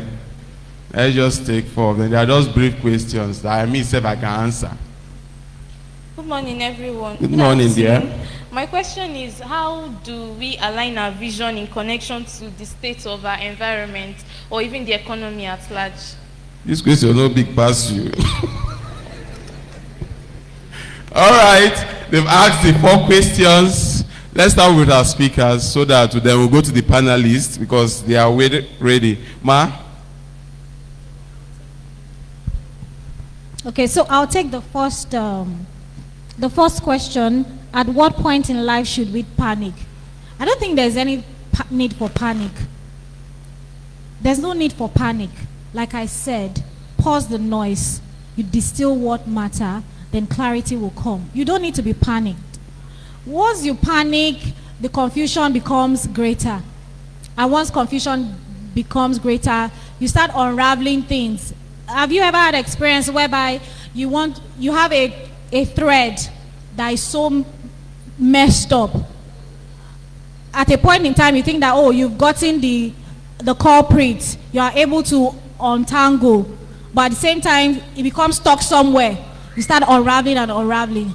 Life is not all about panic. Yes, there are some situations in life that makes us think that, oh, I'm in trouble. But you are not in trouble. You just don't have clarity yet. So when you start panicking, it doesn't make decisions clear. It doesn't make decisions aligned with your goals. Then you get confused. You don't need to panic. It doesn't have to work out the way you want it to work out. You have friends, you have family. You can just ask them questions. But don't forget, I said too many opinions, too much news can also cause confusion. You have some selected people that you go for, you converse with, you ask questions. So you can pick which one of them aligns with what I think I want to do. So you can just ask questions. Sometimes when we ask the right questions, clarity comes. So you don't have to panic. So there's no point in our lives that we need to panic. You just need clarity. You just need to avoid the noise. I hope that answers your questions. Thank you. Okay, I think I have 2 questions. What are the different ways of doing things? It's a bit vague. So what are the different, what do you mean? What do you want to do? Is it in terms of your personal life? Is it in terms of your professional life? What profession are you talking about? So I think I need clarity. Yes, I need clarity. Yeah, thank you. All right, Dr. Dara wants to add to the first question. Okay, thank you. So I don't think anyone should panic. The only way you panic is because you want to do things as an individual, which is a major chaos in Nigeria. Everybody wants to outdo somebody. And the reason why you want to outdo, I don't know reasons why people want to do that. But again, when you have a group of people, especially those who are ahead of you, those who have done things that you are inspired to want to do, then you get them. I work with a group of 3, which I call my board of directors. There is nothing I don't put through that group. And they are older than me, they are ahead of me. So you shouldn't panic when you have that group of people. And again, if you recall, those who were here in RoadMap 2025, I mentioned the kind of ships you should engage in. So I talked about mentorship, which he mentioned, talked about internship, and also partnership. That takes you away from individualism. And you shouldn't panic if you are engaged in all these ships. Thank you. All right, thank you for the wonderful contribution. Okay, the third question. All right, you asked if my husband read photography. No, he did not. You know, in his quest for things and pushing himself, he got his first camera in SS2, and he said he got it for 15,000. How did he get it? You know, he had been doing all this business sense and art bicycle. And he said there was a child in school that day that the uncle brought camera to their house and wanted to sell. And the child remembered that there is one boy in our school that uses bike. He's the only one that can afford to buy this camera for 15,000. And the child brought the camera to school and told my husband that my uncle wants to sell this camera. It's 15,000. I know you are the only one that can buy it. My husband said he went back and said, give me till tomorrow or next tomorrow. And he came back, he checked what it has, and he picked it. He didn't understand what was in, but he started snapping pictures and was giving them, and they were buying it. So that was how he grew. Even when he was in Suleja, the first camera he bought, he said he had to look for somebody that has that kind of camera to put him through. When he first got his first digital camera, So that was how he started buying cameras from that point. The story is actually very long. There are so many things I can't say here. And the second question is, the fourth one says, how do we align our vision to the state of our environment? I mentioned it. Your background should not stop you. People are doing exploits here in Suleja. People are doing exploits where you are. In fact, wherever you have people, believe me, you can blow. As long as human beings are there, it's not animal. There is always a need. It's now left for you. He said he looked at the village he was that time, and they don't have picture. They don't even keep memories. And he just thought of it that when you go work for the holiday, you just snap them and should see yourself. Hey, how much is it? 5 naira, 2 naira, and he'll collect their money. He said some of the pictures, later he saw it and he was laughing. How did they buy this picture? That was I the one that took these pictures? So it doesn't matter. There is always a need in your environment. It can't limit your vision. You must know what you want. Look into your environment. It might not be very clear like my sister said, but there is something in that environment that will align with what you are seeing. But it takes a lot of sitting down, thinking through, and God will show you the way. Thank you. All right, thank you. Thank you very much, Ma. Photography is something you need to take time for, because, you know, especially in these halls and where they do weddings sometimes, you see photographers with large camera, cardboard like this. Before you know, they'll start bringing close to resemblance to you. You say, "I gotta meet this picture now." You say, "I say you go be if you old." All right. Mr. Mohammed wants to contribute too. I want to talk about that last question. It's a very important question, and Madam has answered. I just want to add to what she said. How do you align your vision to the economic realities? The way creativity works is that you work backwards. She said there is a need anywhere you are. So look at that need and try to create a solution towards it. That's how creativity works. It's not you go somewhere, lock yourself inside one room, you invent something, and then you come out and try to say, "Oh, I want to sell this, I want to sell that." But what is the need where you are?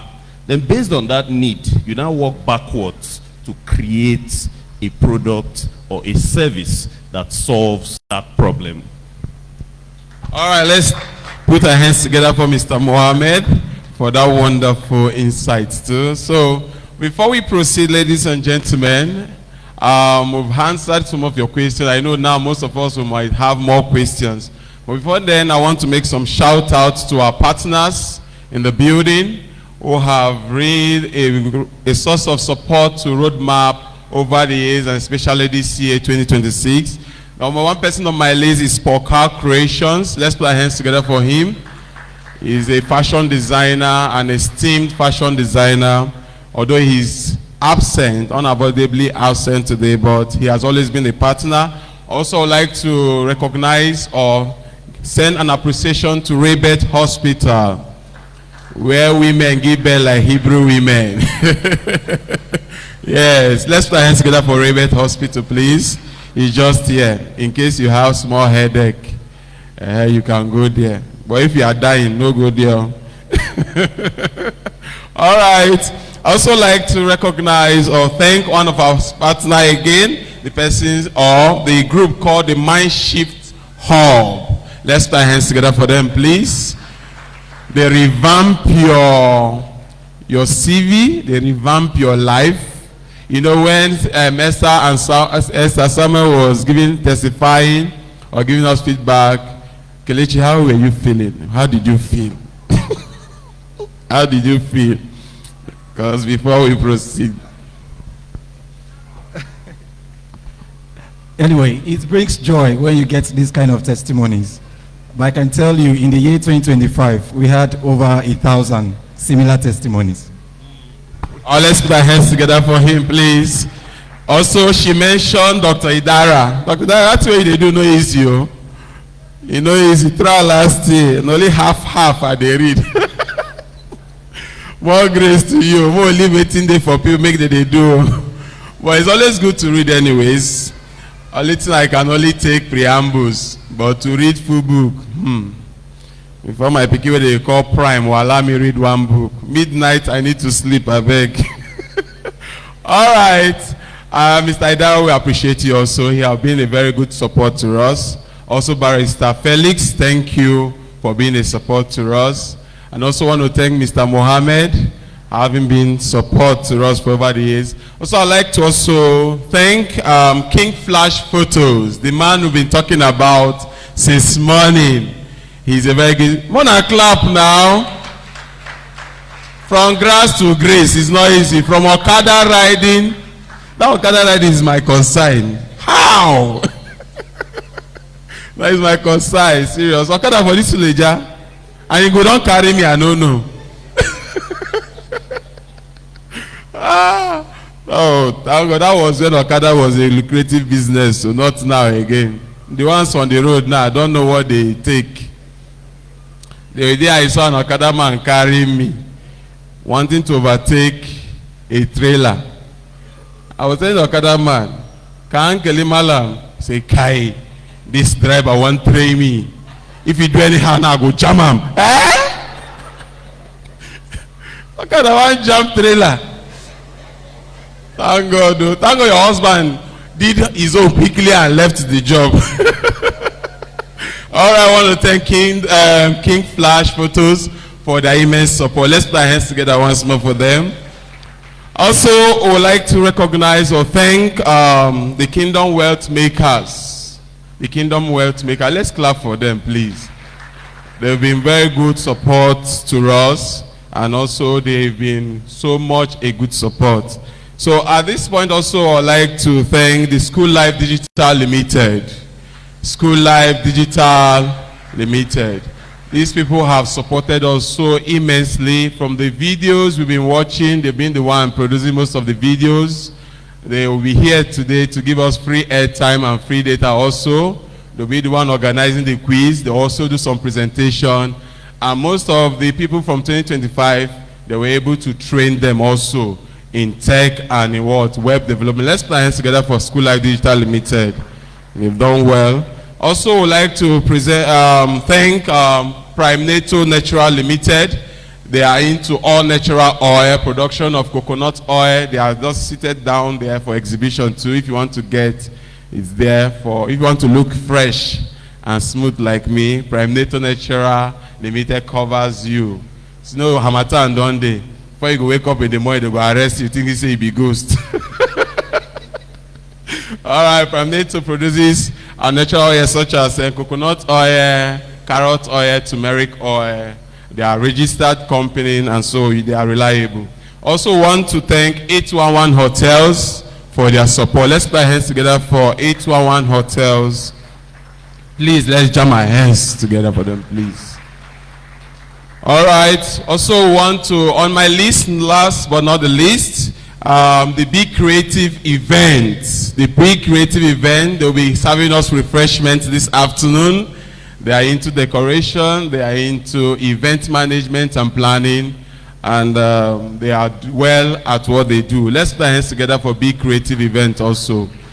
Then lastly, the best of all partners who've really enjoyed is you. Because without you, RoadMap will not be a reality. Let's clap for yourself, please.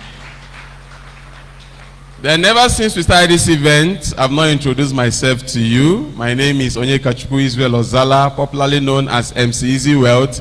In case that name is too long for you to call, you can call me Chuku Bola Yogo Sobu, then Akaruma Choron Sobu.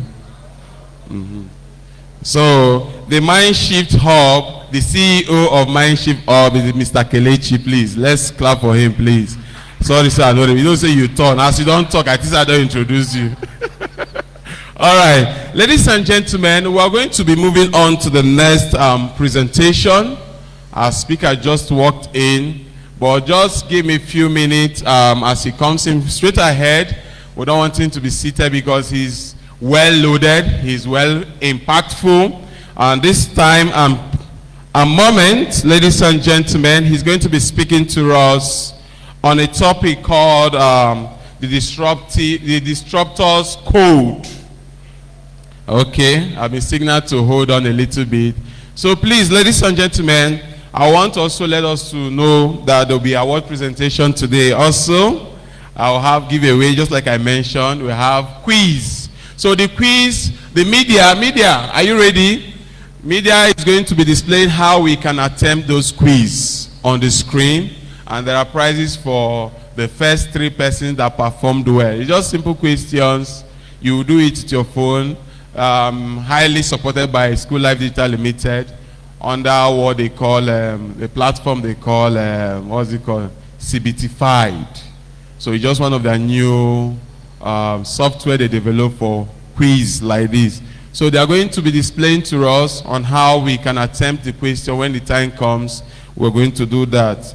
Then exhibition, just like I mentioned, we have Prime NATO already having their coconut oil there. Then every of the presentation that has been done today,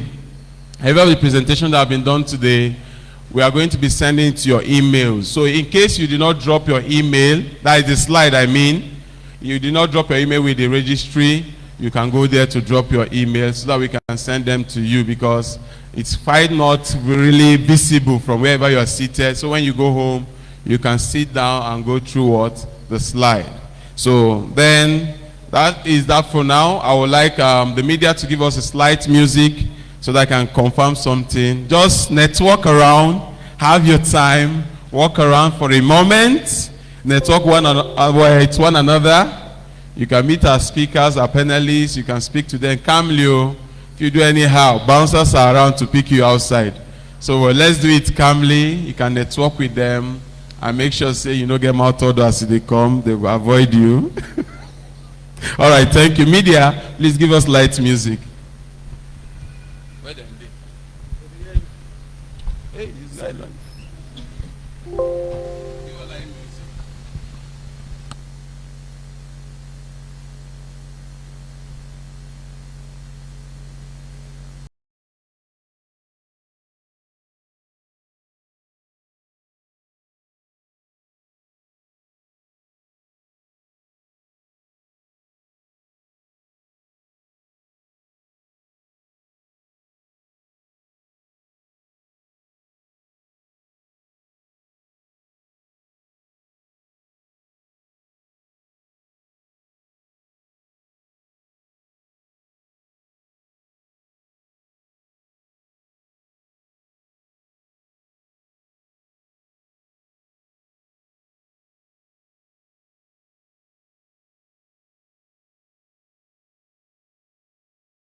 Moment to stretch our feet a bit so that we'll be having few entertainment, a music performance right about now.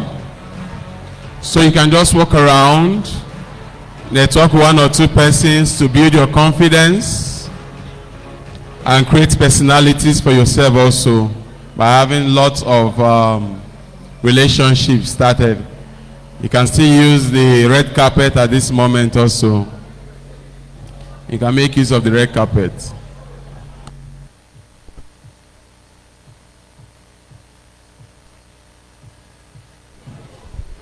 Also in the building, I have somebody. MC1 Ness is in the building.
All right, time up. We can now come back to have our seats, please. We do not have much time. We still have time for break, but this one is just short break. You know, in secondary school, they have long break and short break. Mrs. Aisha, shall we get long break and short break? So, I think this one is short break first, then long break later. All right, please, we'd like you to have your seat. We'd like you to come back to your seat, please. Please, let's come back. Oh. Thank you, thank you. Sorry, I may cause the problem before. Please, let's come back.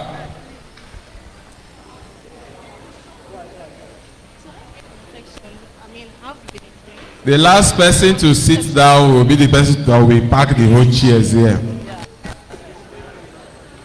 Please, let's get seated, please. Please. Thank you.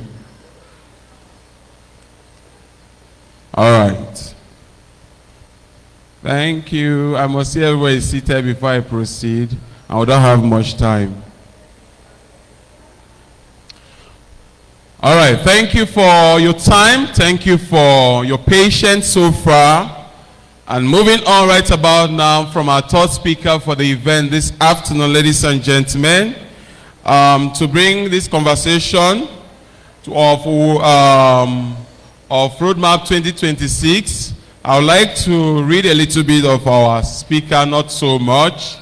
So, ladies and gentlemen, on our third conversation brings a wealth of global experience as speaker, strategic thinking and practical leadership. He has worked on major donor-supported projects with international institutions and has impacted youth and professionals across sectors.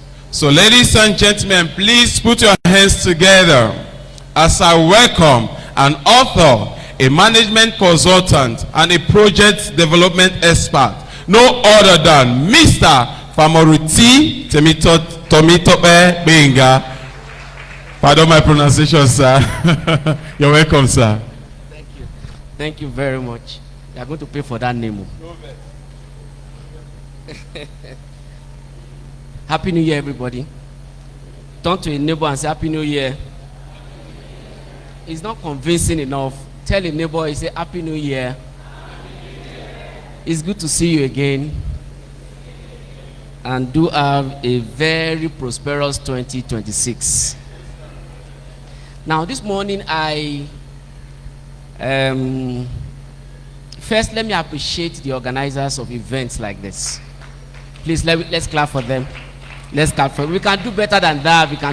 It's not easy to put up something like this. Please. And why did I say we should appreciate them? Is because over the years, we are beginning to lose ourselves as a people. Nigerians over time are not interested in conferences anymore. Some certain things seems to have overtaken our desires. And you wonder why we are like this as a people.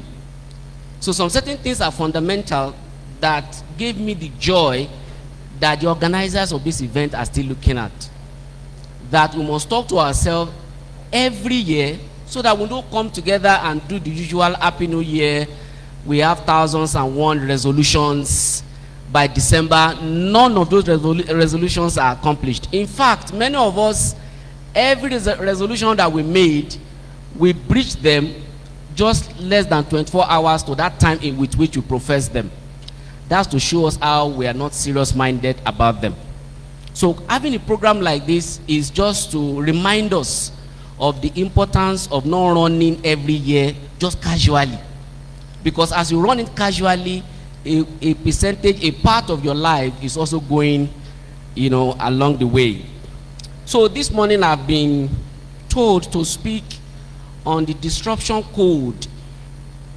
Don't wait for change, precipitate it. Let's say it again. The disruption code. Don't wait for change, precipitate it. Fantastic topic. But before we start, I would like us to know the outlines that we are going to be speaking on this morning. Okay. Who is that man? I don't even know him. Let's move on, please. Let's move on, please. Yes, let's move. Yes, let's wait. Now we are going to be discussing on 7 key areas. Number 1, we are discussing understanding disruption. Secondly, we are going to be discussing pseudo disruption definitions. Thirdly, the disruption cycle. Fourthly, the disruption code in itself. Number 5, becoming a disruptor. Number 6, global disruptors. Number 7, my parting notes. To the next slide. What are we doing in this place? It's important that we lay the foundation of what we are doing in this place. First is we need to know why we are doing what we are doing. First is to reveal our current realities. That's the first thing. You will notice a man that is holding to fix something. There is a goal. But first we must acknowledge where we are coming from before we can know where we are going to. Then after that, in getting to where we are, what are we supposed to do? We are supposed to cause a paradigm shift. You cannot talk about disruption if you have not changed the lens of what you are currently seeing. It's very important we do that. Then lastly, what is our expected result or outcomes is to become a disruptor, to precipitate change, to make significant impact. So at the end of this session, it is believed that those 3 things will be achieved or is expected to be achieved. Now, on my own slide, I didn't put it on this slide.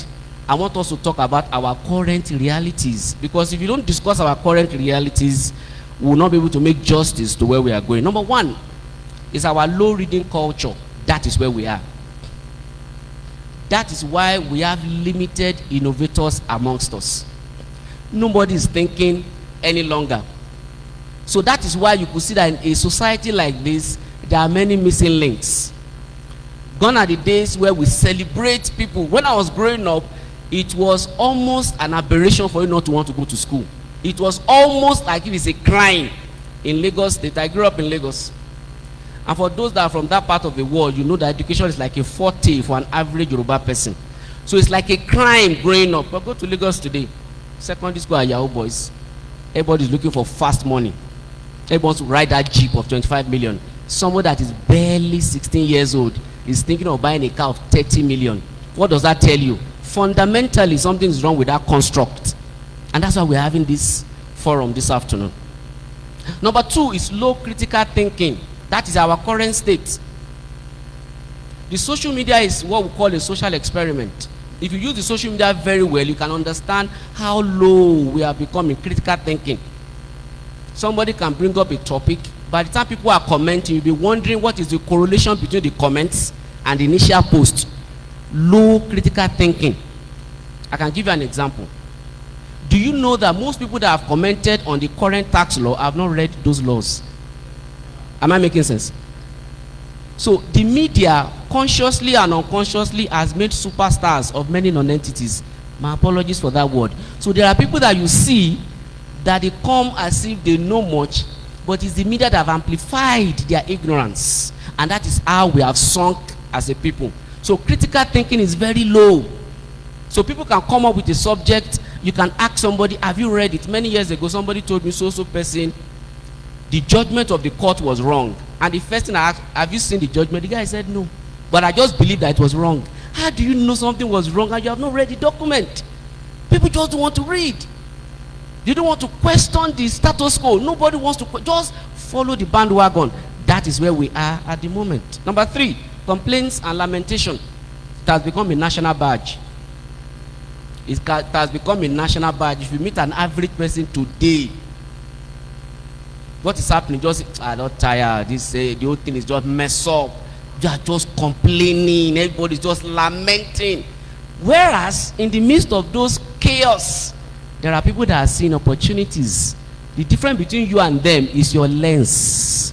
And that's what we want to check this afternoon. We want to shift that lens. You have fixated your mind too much on the problems. Guess what? Where you have those problems lies those solutions. And that's what makes the multi-millionaires that you read about globally. The difference is that your lens and your construct is fixated to lamentation. And you know how what we call pity party. There are people that you guys are form association unconsciously. By January you have started. This year I don't know how it's going to be. The whole thing just scatter. My brother. You need to change those associations. Why? Because obviously one might not go anywhere with them. Number 4, pessimisms and gloominess. You are just pessimistic about everything. Somebody said optimist sees opportunity in every problem. Guess what? A pessimist sees problem in every opportunity. It's an opportunity, yet he sees problem. You know why? He's going to still critique it. Somebody said we're having a program like this. I beg you, just they carry tight, they speak grammar, and that one won't chop. You will find a fault. It's a construct that must be dropped today. If not, we are not going to make progress. Number 5, blame game disposition. You never take responsibility for anything. J.C. Maxwell said, you can never make anything in your life if you conveniently blame everybody for your woes except yourself. Somebody said, look at the man in the mirror. T.D. Jakes said, every day I pray to God, Father, save the man in the mirror, because the greatest enemy of man is man himself. If you can help yourself, believe me, 50% of your problems are solved. Why? Because those imaginary enemies that you think are your problems, they might probably not be your problem. Many of us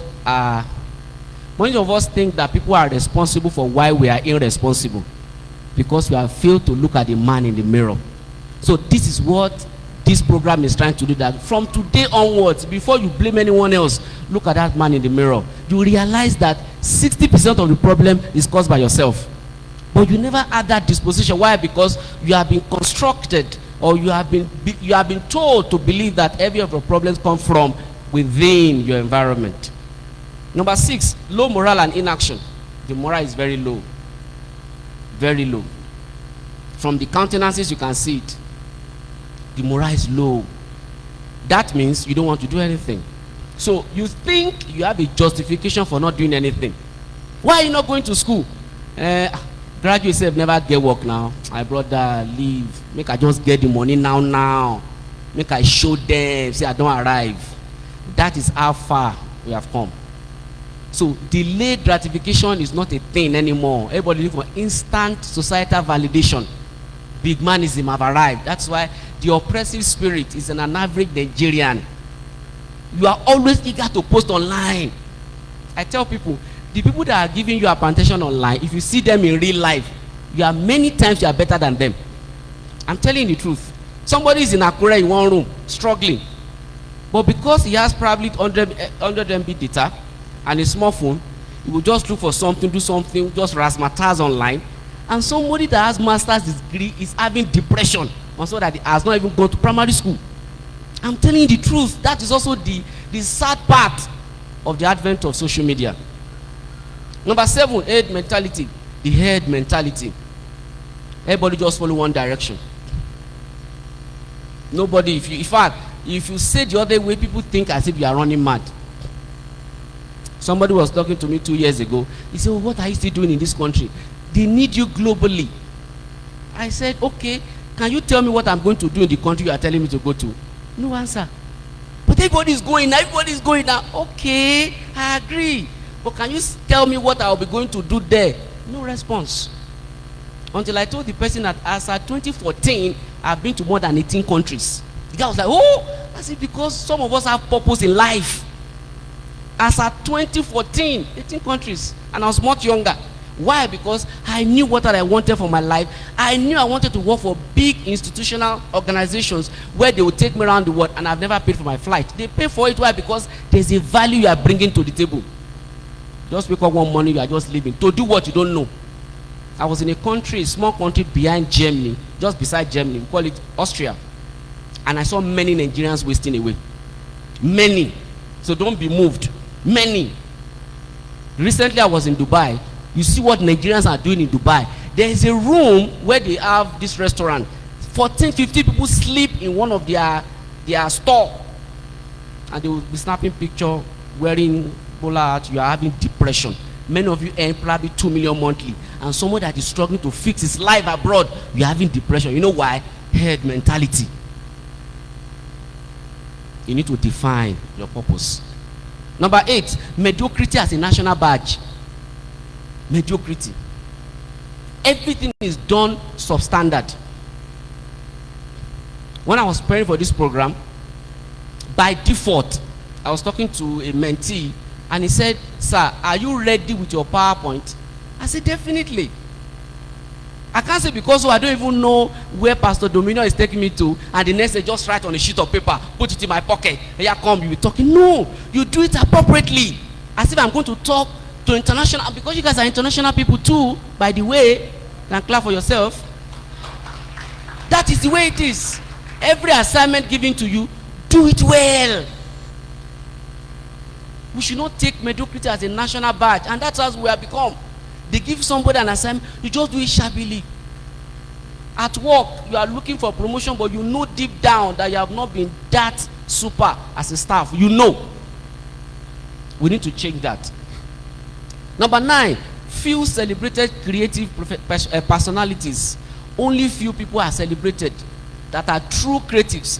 Non-entities have been amplified. Non-entities. Somebody was telling me recently, one of my teenagers, and said he's going to Gege University. I said, who is Gege? Imagine. I said, who is Gege? It was later I told him it was one TikTok superstar. I'm not disparaging what they are doing. Don't get me wrong. What I'm trying to say, there's some certain values that are not supposed to be found amongst the kind of people that you mentor. I said, you are supposed to be talking. Some guys created OPE, flutter waves. You are not listening to those ones. There are young guys that are breaking new frontiers. But it's Gege University, teaching you how to, talk to a lady, and you are barely 16, 17. That is upside down. That is where we have gotten to. Number 10, fast money and instant gratification. I said that before. Everybody looking for quick money. Nobody is interested in delayed gratification. Premature wealth is nothing but a forerunner of humiliation and disaster. I can tell you for free. If you are not prepared for the kind of money you are looking for, you will just go and you come down just like that. It's simple principle. And I've seen it happen. If you notice the Yahoo boys around you, when they make money, guess what? They leave the home, go to the hotel, buy big chains, go around with the girls and drink. In barely 4 to 5 months, they are broke again. They will sell those things cheaply and they are back home looking for another maga to swindle. Why? Because they don't have the capacity yet to manage the kind of resources at their disposal.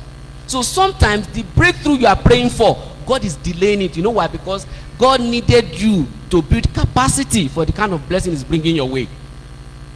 And that is where we have gotten to. And lastly, grace for societal validation. That is where we are. Everybody wants to be celebrated either by crook or by hook.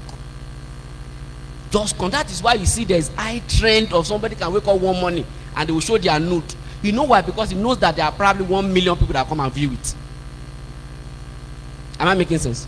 Somebody sang a song many years ago. He said, I don't tire to make sense.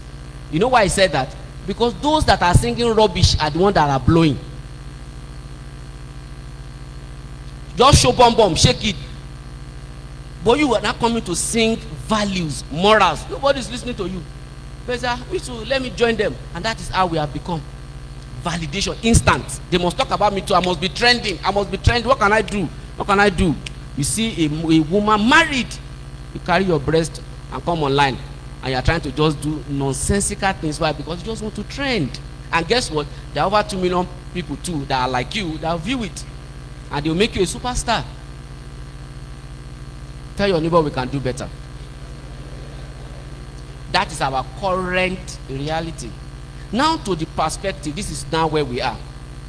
Now let us change. I want us to change the lens before you become a disruptor. You can't be a disruptor when the shift, and there are 2 types of things we need to do. First is to have a paradigm shift, and it's also to shift your ship. 2 things, shift and ship. Now what are the shifts? Leadership, internship, mentorship, and leadership. Let me tell you a story so that we can discuss this perspective. There's a story of 2 salesmen. It's metaphorical, right? They sent them to, they are salesmen for a company that makes shoes. So they sent them to one part of Africa, Sahara part, where people don't wear shoes yet. 2 managers. So when they got there, the first manager, when he got there, was irritated. So his perception straight was that how come in 21st century people don't wear shoes yet? He couldn't imagine that. So he called them at the headquarters and told them that, please, I'm coming back to the headquarters. This country is nonsensical. There's nothing they are doing. Imagine that at this age people are not wearing shoes. First manager. Guess what the second manager did? Immediately he saw them, the guy saw opportunity. He just told them, say, let us come and start a shoe factory in this place. Why? Because they are not wearing shoes yet. 2 individuals, 2 different perspectives. One saw problem, the other saw what? Opportunity. So you cannot be a disruptor if your lens is faulty. And that's why I started with our current realities. So the first thing we need to do is to shift that lens. That going forward, you are becoming an optimist. Everything you see around you, begin to question it to ensure that you can make the best of it.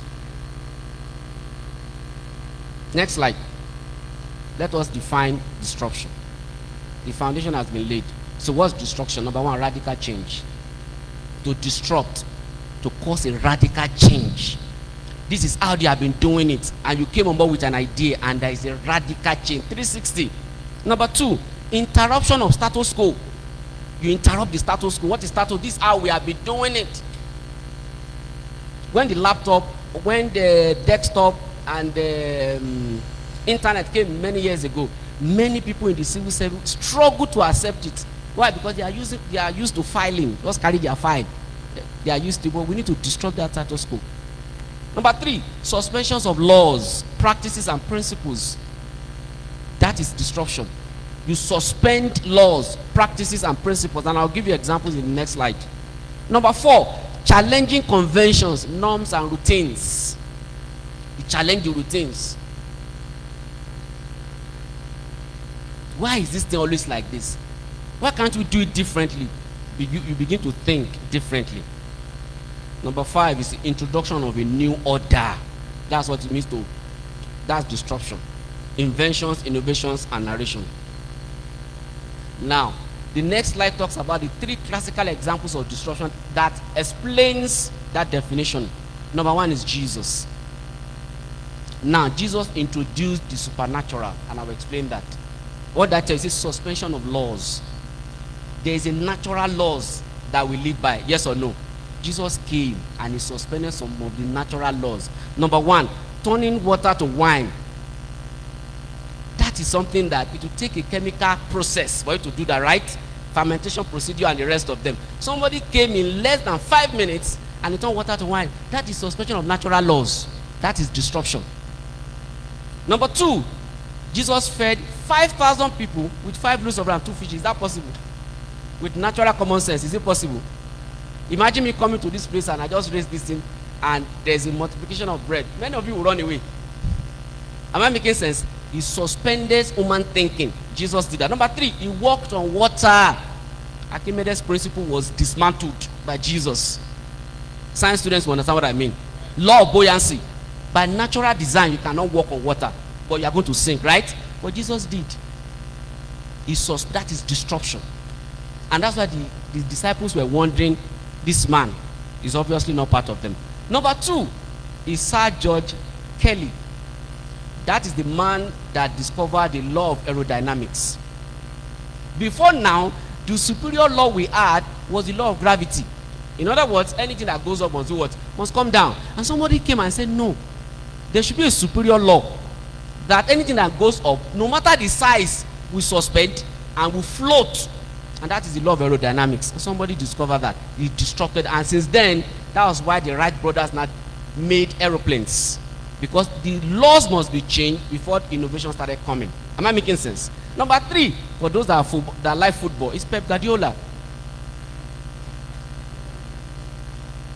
Pep Guardiola implemented the tiki-taka principle or philosophy. There's a certain way in which football was initially played. If you understand what I mean. The keeper, they can throw it, everybody will just, and somebody came and believed, let us build up. Let us have possession of the ball.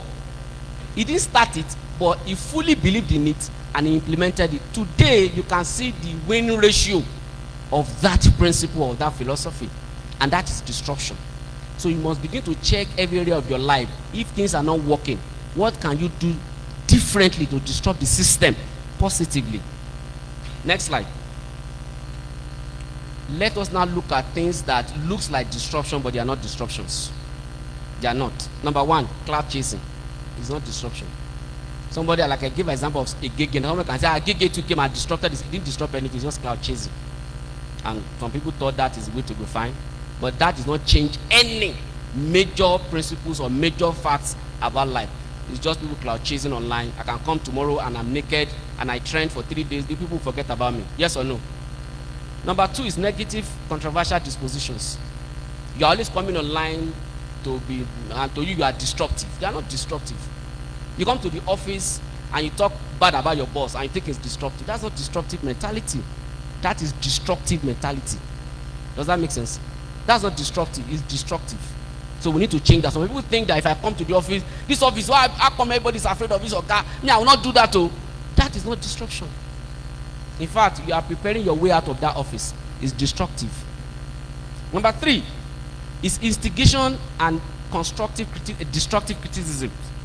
Like we are doing, we have some of those things recently when people just have destructive. So you malign people, and that's not disruption. And to you, we are questioning the elders. The elders. Somebody can wake up and you begin to talk about fathers of faith, and you are following them. I don't get it. That the GO is talking, and somebody just woke up one morning is talking nonsensical thing online, and you are following them. Don't, please. That is not disruption. That is destructive because it is destructive criticism. Many of them don't even know the story behind what those men are saying. But because they just want to trend, why is everybody going to church? You can decide to be an atheist. Good luck to you, but do not make a fool of yourself by coming online to begin to talk down on fathers of faith. That is not disruption. Number 4 It's denigration and character assassination. Some people are taking them as a new way now, thinking we are disrupting the system. They are not. Somebody can build a career for 30 years or 40 years, and because they join politics, you not join them to just malign that man. He has stolen all the money in the world. And if they ask to come and look for evidence, you say, they were saying it now. People are saying it now. Everybody is saying it now. That's not. At this level, we are supposed to be sure that we have our facts. If you cannot, just allow them to do their thing. That is the difference between us and them. Am I making sense? We are not part of them. We are not saying you should not criticize, but ensure that your own criticism comes from the point of knowledge. You know what you are talking about. Am I making sense? And lastly, is initiating rebels for demonstration. There's a certain fight you have been invited to, unknown to you. You thought that fight is for common good. No. We call it wars of attrition. You are just initiated to fight that person's battle, and you are not aware.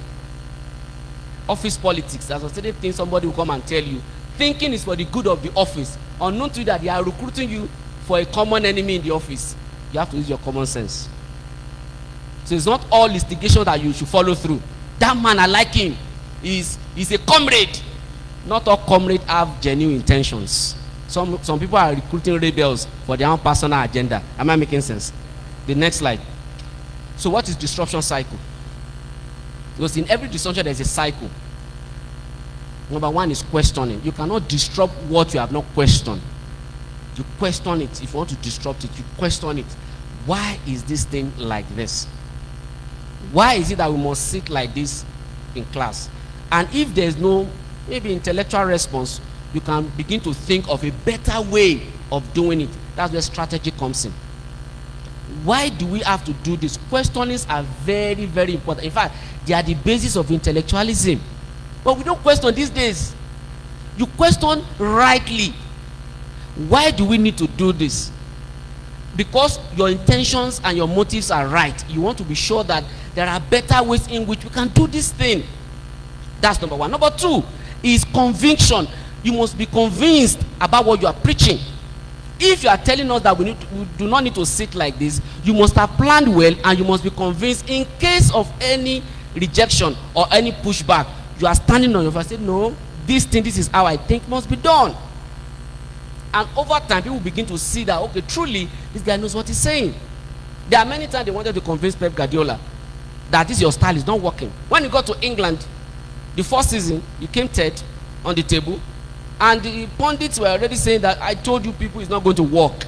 And when they interviewed him, he stuck to it. That is conviction. He's going to work regardless. That I failed once doesn't mean he's not going to work again. Many of you push for things, you chicken out because of simple criticism. I have this idea that in Madala, we are going to be doing a conference to take all the boys off the street. You now do it once, you saw 2 boys, you say, this thing is not going to work. Oh. You have not started. You do it again. Every dreams or every great man we have celebrated or we are celebrating today once had their rejections. First, what sustained them is their conviction that this thing is going to work. And they keep pushing. Number 3 is your resistance. You have to resist. Life is not fair. Do you think everybody like your face? There are people, the fact that you are making progress, they are angry. Fear of the unknown. Fear of your own capacity. We call it imposter syndrome. You are not sure you know it. Just do it. You don't need perfection. Just push yourself out there. There are many great ideas that many of you do have, but you are afraid of many urchins online. Truths that, in recent time, some of them were arrested and they were taken. Some of them thought that they were truly anonymous until they revealed them. And guess what? Most of them that they brought, they were just young boys. So many of you are hailing boys that probably you gave birth to. Hailing them online because they are loud. Because they are loud doesn't equate to intellectualism. So you come out there too and be part of it. Many years ago in FCT1 Redeem, one of our pastors said Christians should leave social media. Everything is corrupt there. They are putting pornography. I allowed them to finish. Well, if you are just saying we are not living, that is the problem. You left politics, they say it's dirty. Non-entity took over, you are complaining. I don't get it. Why are you the light of the world?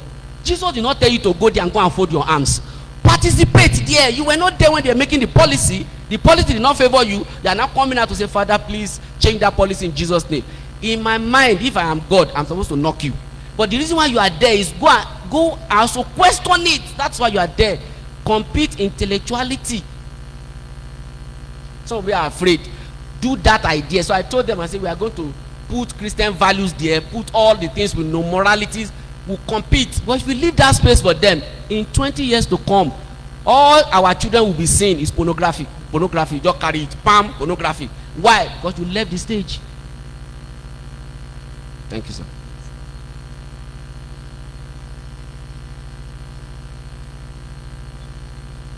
So the next is what? Precipitation. Now precipitate, Jim. Make action. Do it. Enough of talking. Many of us, we have spoken too much.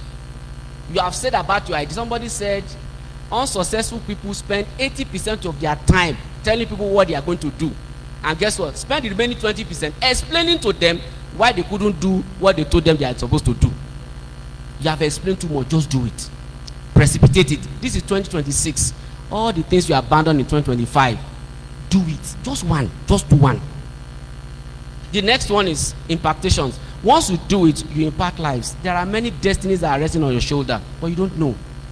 That money you are looking for, it is tied to a gift God has given to you. Do it. The next one is influence. Once impartation comes, you gain influence. Not the other. Some of you are looking for influence without no value. I don't get it. Then lastly, legacy. What are you going to be known for when you leave this world? Now, what are the disruption codes? I have to be rushing now. Number one, you cannot be a disruptor without having to live by this acronym. And I title it the acronym of change. The C stands for creativity, courage, and consistency. To be a disruptor, there must be originality. Imitation is limitation. Once you copy somebody else, you have lost your own self in the process. The second one, the H stands for what? Honesty, humanity, and humility. What is the motive behind what you are trying to push? Is it about yourself or about changing a course of some certain people's lives? The next is aspiration, attitude, and aptitude. Aspiration means you have to take actions. Do it. Aspiration is superior to inspiration. You can have experience without no aspiration, you are going nowhere. It's an illusion. Next, the N is newness, novelty, and natural. To do what the world have not seen before, you must also do what the world has not done before. Put the efforts. Next, the G is greatness, generational impacts. The moment you do those other, impacts and greatness will come. And lastly is education, execution, and excellence. I cannot overemphasize this part. Why? Because I noticed that many of us are educated but we are still illiterates. I can explain that. So over the years, we have produced many educated illiterates. It's a paradox. You have gone to school, but the school did not pass through you. Am I making sense? You are well schooled, but you are not well informed. We need to do better. There's a statistics recently that the American knowledge economy makes up 80 to 30%. What is the knowledge economy? We are talking about R&D, research and development. We are talking about tech, right? And personal development. Imagine in America, 80 to 90% of their GDP, that's over 30 trillion USD GDP, is made from their knowledge economy. Guess what in Nigeria? And how did they achieve that? Because they spend 5 to 6% of their earnings for personal development. They can go to conference. I'm very sure many conferences like this is free. I know. If you put money on this, nobody will come. And guess what? Call Ashake and put 1 million. Some people will even jump the gate and be begging the security to play. Let me just say Ashake. Money to be spent on personal development, you don't have. But you have money to pursue entertainment. And that's what statistics have shown. Nigerians spend 4 times what Americans spend on personal development on entertainment and enjoyment. My Gilo Wambe, you can buy a Shebi of 60,000 naira. Come for a program of 10,000 or buy a book of 5,000. You'll be blowing grammar. And that is why we have not been able to produce anything. Now, 5 Ds of becoming a disruptor. Let's run this fast. Number 1 is to defy the norm. Very important. The 5 Ds. First is to defy. Number 2 is determination. Like I said before, if you are not determined, you are going nowhere. When determination is predominant, failure cannot dismantle the flag of success. No way. Because you pull it through. Number 3 is to define your part. What are you known for? Many of us will suffer from what I call identity crisis. If I ask you to do what are you known for, you don't know. What do you want to do with your life? You don't know. Today they are doing pure water, you join them. Tomorrow is credit, you join them. Next tomorrow they are doing Uber, you join them.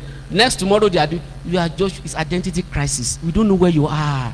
Stay, just hold that thing. It might not look popular yet, but you might be the pioneer of that path. Just be there and persist. Number 4 is to develop under the MSV set that I call it. I call the mindset, value set, and skill set. Develop your mind. Somebody said, empty your pocket today to fill your mind. You know why? Because someday your mind will fill your pocket. Simple principle. Empty your pocket today to fill your mind. The mind is very powerful. What we are saying in that context is education. And lastly, deliver excellence. That makes you a disruptor. Now, these are what global disruptors. Now, before I round off, we need to set a goal. I don't want you to just come, we speak good English, we are all clapping, but we are not taking anything home. So in 2026, I want to help us to set our goals.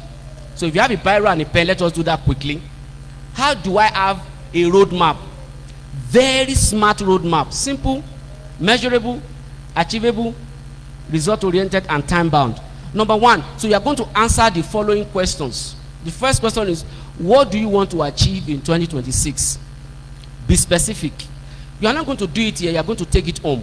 But be specific about it. Please don't make it generic. Don't make it superfluous. In other words, I just have 10 things. Oh, I have too many ideas. I'll just do 20. Just do one. Am I making sense? Just write 1. Number 2, why do I want to do it? It's very important. We must know your rationale and motive. Because if your rationale and motive is very skewed, you are going nowhere. What do I mean by that? If your rationale is that, so I can quickly buy a car, so they can know I've arrived, I can assure you from the beginning you are going nowhere. Your rationale should be much more about material things, much more than that. Materialism will come after you have made the impact. Am I making sense? 3 is, how do you intend to achieve it? Your plans and strategy. How? So you don't stop at why. How do you intend? So you write them down. How? Who am I going to talk to? How? Okay, this. And you put timelines, which is the next. Number 4, when do you hope to achieve it or to achieve those your goals? When? Because if you don't put timelines, you're just going to procrastinate. Procrastination will eat everything up. If I just see 100,000, I will just start my YouTube channel. 100,000 will come, you buy data and phone. Okay, this one, don't worry. If I see 500,000, they will know that I'm the best fashion designer in Suleja. 500,000 will come. That's when you remember that you have not bought shoes. Because your priorities are upside down. So, it's for you to know when. But if you put timeline, you know that I must do this thing within this period. Number 5, where do you want to achieve it? Location and platform. Where is very important. If you know that you are a content creator, it's not all platforms that are meant for you. If you are a career person, you know that you are supposed to be sleeping on LinkedIn, not on Twitter.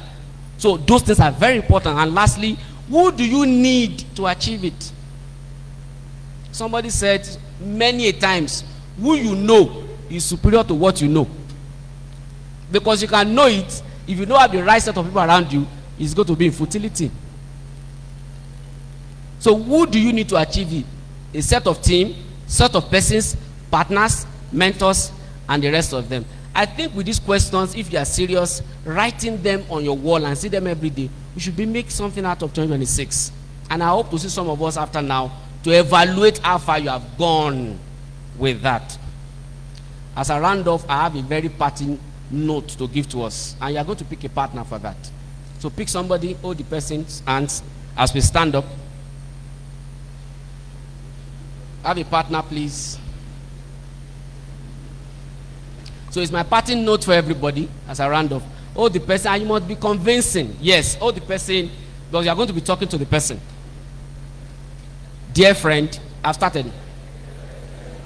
Dear friend, Happy New Year. Be mindful that the world recognizes and celebrates change agents and not reactive agents. Until you disrupt the status quo, you will always maintain the status code, which is a forerunner of mediocrity and lamentation. The principal trait of a disruptor is being different, ready to be misunderstood, outstanding, lonely, tenacious, and persistent. The path to disruption is paved with distinction and determination. With this understanding, it is time to start 2026 with a paradigm shift, with readiness to defy the norms and define your path for global relevance. Take that bold step now. The world awaits your ideas and greatness. It is time to precipitate that long-awaited change. Forever stay lifted and limitless. Thank you very much. Let's jam those beautiful hands for our wonderful speaker, Mr. Temitope. Let me leave and there. All right, that was a wonderful one. Let's put our hands together once more for him, please. Thank you for the timely presentation. You kept to time. Thank you very much, sir. I'm just looking around. I'm seeing some of our superstars in the building. The president, Mr. Igwe Benga, is in the building. Enoch JB is in the building. So thank you for attending RoadMap 2026. At this point in time, the next program we have, or item we need to move on, is the panel discussion. So as we are setting up for the panel discussion, please be creative, and your team would like you to start serving the refreshment.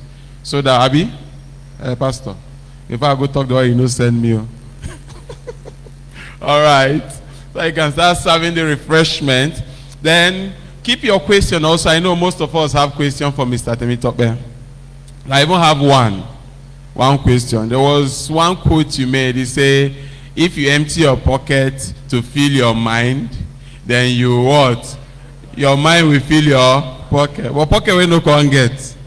And if empty if you empty pocket, I want to fill mind. So that's my question, no? You dey laugh, are you serious? You answer. Okay, so keep your questions as we are getting ready for his questions. So right about now, as we are getting set for the panel discussion, I think we can be taking the question at the same time. Abi? Okay, after the panel discussion. All right. So our panelists, they are all gallant and amazing panels. They are going to be giving us, the topic they are going to be discussing is going to be a wonderful topic. When the anchor comes, he's going to be sharing it with us. Sir, make I come. Go on, they clap as they come now.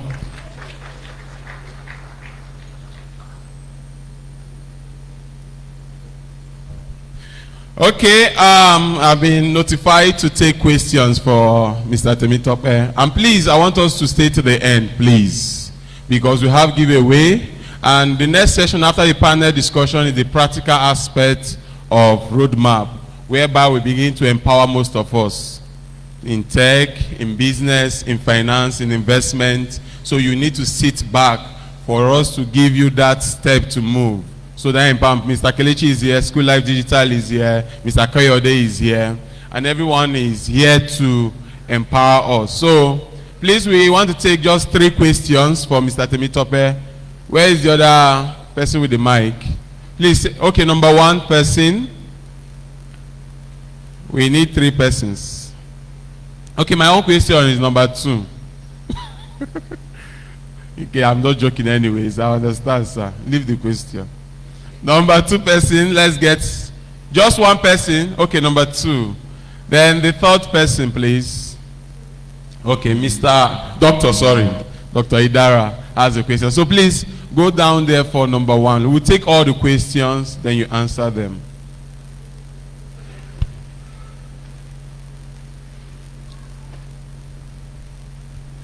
Some of us are shy to see the person that wants to ask questions. She's a very pretty lady. You can turn back and look at her. Good afternoon, ladies and gentlemen. Good My name is afternoon. Joy John. I'm a journalist, civil servant, and a persons with disability advocate. I have more of a contribution that I will require clarity on rather than a question. When the last speaker, he mentioned identity crisis, where people are doing what the crowd is doing. Somebody is doing pure water, you are going to learn pure water. Somebody is doing tailor, you are going to learn tailor.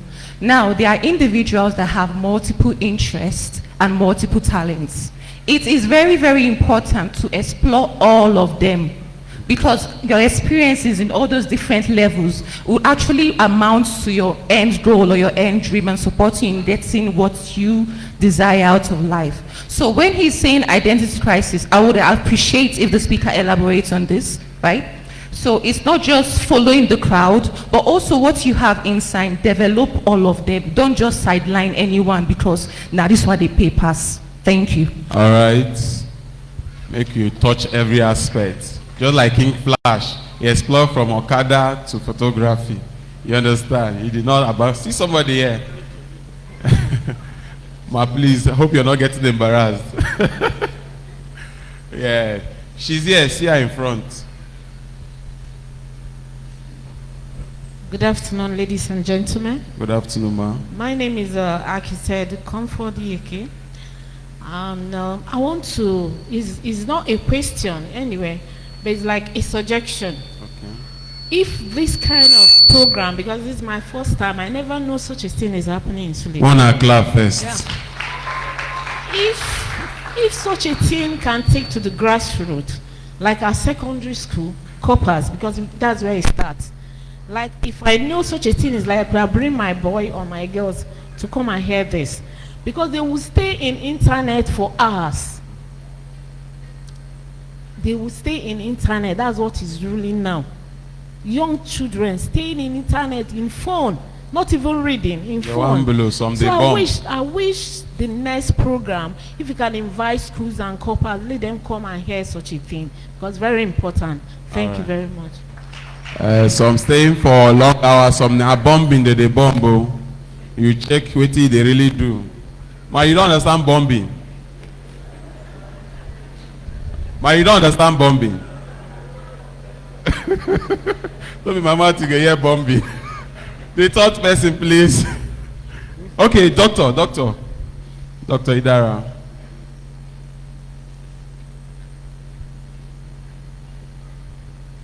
Okay, thank you so much. Very nice presentation, by the way. I was doing screenshots at your slides. But one of the things I would need you to speak to is the place of collaboration in disruption. Now, because there are a lot of people who have these wonderful ideas. I was watching a interview by the director of who directed Avatar, the Avatar series. That's Cameron, if I'm not mistaken, right? And he talks about how he writes his ideas from dreams. They're usually very fuzzy. But he comes out, takes a lot of long notes. He doesn't know the direction at which he's going to go, but eventually gets there. That's somebody who has discovered himself and is self-aware, right? So, but what about those who have this, but they feel that this noise you talked about, they don't have the chance. One moment you're out there, they try it once, but they get off. How do you spot those people? How do you gather them into a room? How do you make them collaborate? There's something that the Americans do so well, which is, they call it Office of the Future. And they gather in people from age 14 to they're about 39, and they put them in the room and they plan for the next 20 years. And that's collaboration, right? So how do we do that in this part of the world where everybody's thinking about individualism? You mentioned about 16-year-olds wanting to blow. Why are we not blowing together? You know, this blowing thing has caused us to have a lot of cars on the road when we're not supposed to have cars on the road, because people just have cars they cannot even manage and maintain. So again, how do we collaborate to shape the future of Nigeria? Thank you. All right, thank you for the questions. Yes, thank you very much. Those are very intelligent questions. So let me start from the number one, right? And I think she talked about, I remember, having different skills, or talking about identity crisis. Now, the first thing you need to realize is that Everybody has more than one talent. Am I making sense? Before you become a generalist, first become a specialist. That's why we call it identity. In other words, if I mention Daddy Gio, what readily comes to your mind? Do you know that he has PhD? If I readily mention Pep Guardiola, what will you say? If I readily mention Messi, what will you say? Do you know that Basket Mouth started with rapping? How many of you know Basket Mouth? He started rapping. He didn't blow. Unknown to him, because I was also in a university that he attended, that comedy was first his own specialty. So where am I going in essence is that, I don't know who asked that question, is find the core. There's a core of who you are. You can have multiple talents, but there's one that is superior to others. Major on that. Once you major and people know you with that, you have used that as a lab rat for you to succeed, because it is your flair and it's your talent. The tendency to complain will reduce because you love it. The tendency to procrastinate will reduce because you love it. Excuses will not be there because it's something you want to do. Once you succeed in that one and people know you with it, believe me, it is easier to branch out. The other ones that you now want to do, by the virtue of the integrity, the success, the feel, and the name you made in that one, you know, it can begin to spread, you know, your tentacles.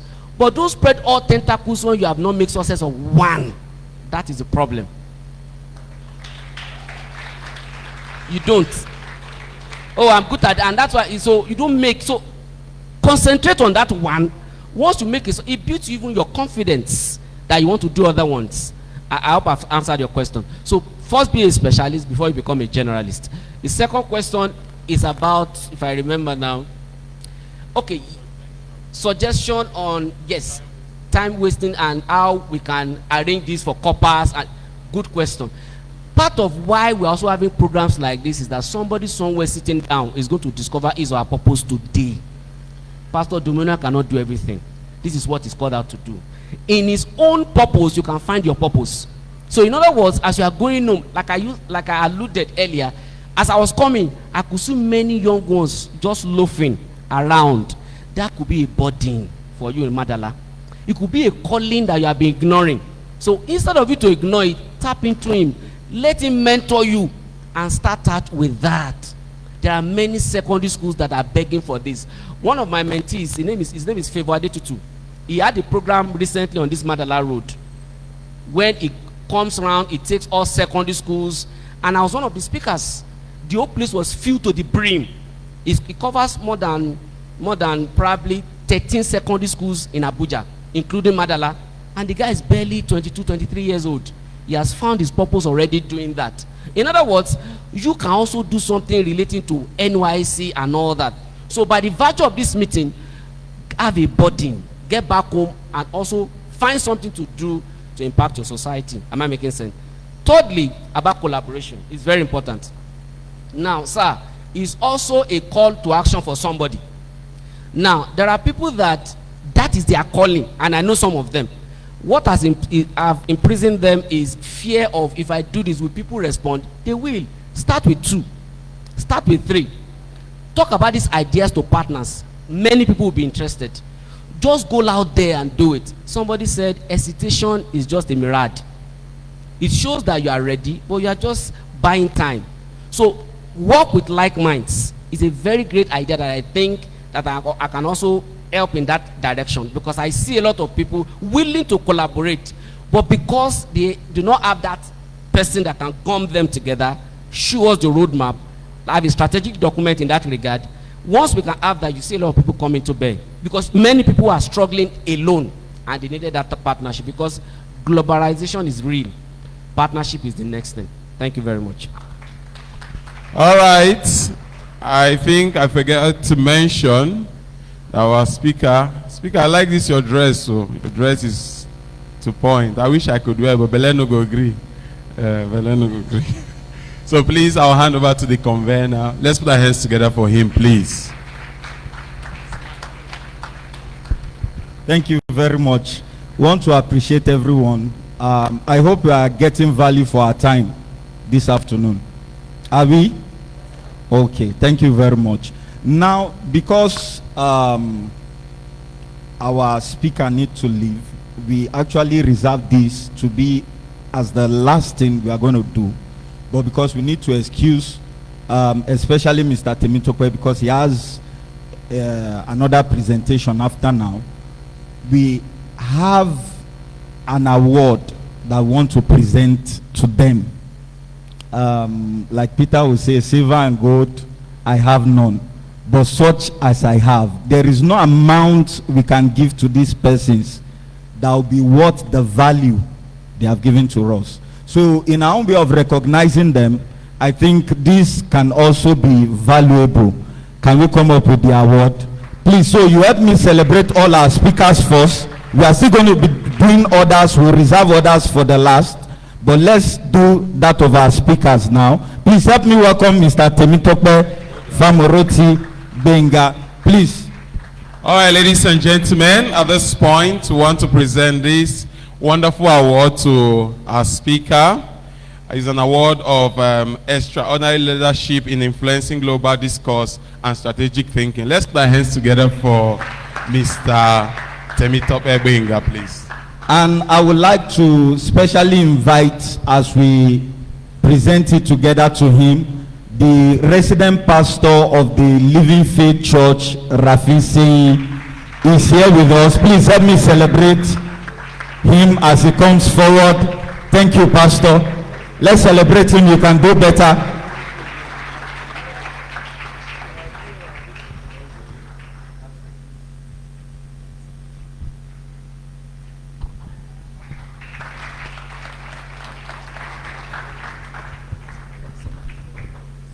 Please, let's do more of that clapping, please.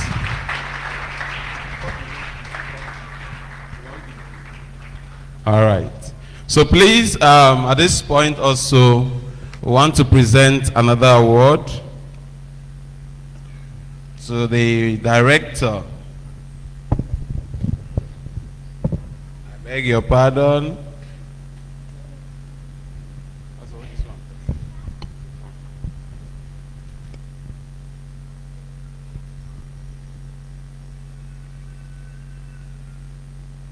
All right, thank you for your time.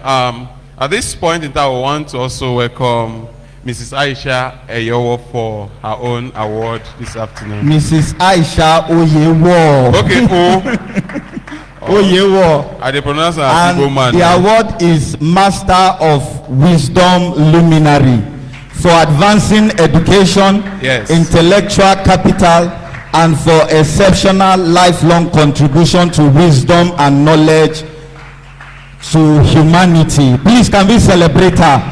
I know those of us that were here, you gained a lot during our presentation. Am I right? And I don't know if you can acknowledge the fact that there's something I noticed about all the presentation. It is how that everything aligned. I don't know, do you notice it? They never met, and everything just aligned. Please, can we celebrate them? As we present the award, please, I would like to invite, we also have one respectable dignitary in the house. It is the pastor of the Throne Room Expression, Pastor Audu, as he comes to help me do this presentation to her. Let's celebrate him as he comes forward.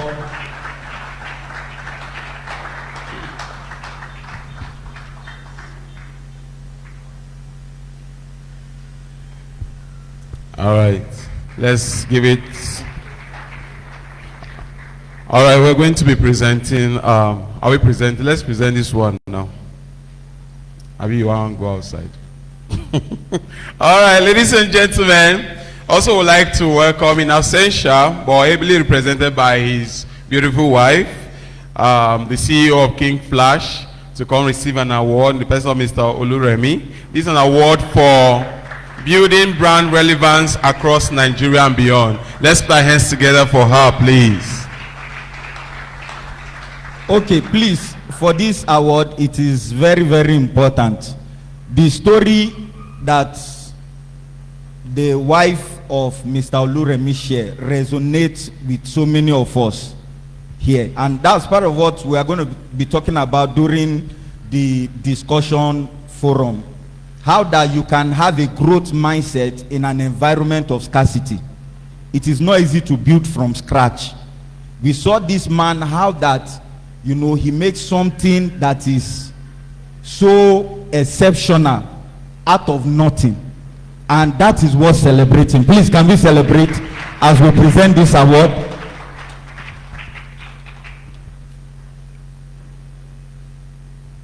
All right, thank you very much, and congratulations to all our speakers who have received the award so far. All right. So, ladies and gentlemen, I want to welcome a wonderful artist. Just like they talked about identity crisis, you know that even in social media, most of us have that as a problem. You are on Instagram, you're on Facebook, you are on TikTok, you post a video, only 2 likes. Why? You don't know where to stay. Choose one and belong there. Then when you have grown one, you move to the other part. So don't start moving. 2 likes na bad thing. They bring depression.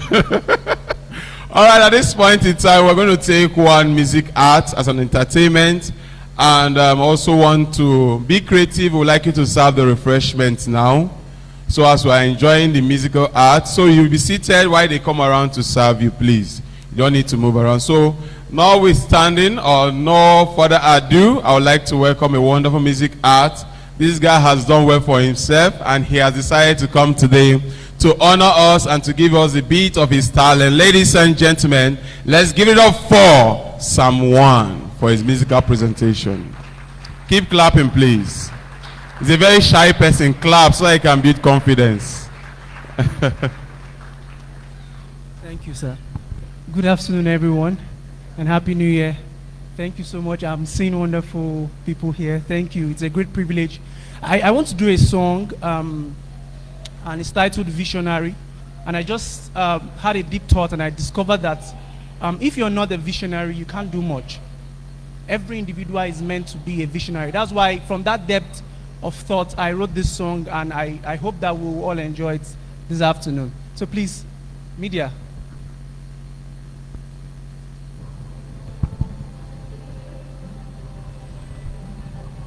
Praise Jesus. Just listen to me. Dreams are means to us achieving our God-given vision. It should be stirred by the inner man so as to make a lifetime decision. It should be a product from the heart, driven by a strong passion. Those setbacks and challenges must face, ignoring this present recession. Chill, see, make hay where the sun shine. Be insightful so as not to walk on the wrong line. Patterning your life as to trust in the true vine. Jesus is the way, he's a blessing to mankind. Blessing to man can see. What else are you waiting for? It's about time and we're not alone. Got to quit, press some more. Before you know it, you will hit the spot. See, this sounds military. This sounds military, but we have to be visionary. A visionary. One more. God has already prepared the way. Procrastination will only bring delay. Use every potential God has laid. Strength will come by only when you fail, but we got to respond to this call. Putting the whole armor of God to stand. Reaching up to Jesus, who is the anchor. We can't do without the Holy Spirit, the mentor. Mediocrity ain't yours, there should be an increase. Living your whole life and dropping out the pieces. You have to rise up and stop making excuses. Facing reality other than a life of riches. What else are you waiting for? You have to go to quit, press some more. Before you know it, you will hit the spot. This sounds military, but this sounds military. We have to be visionary.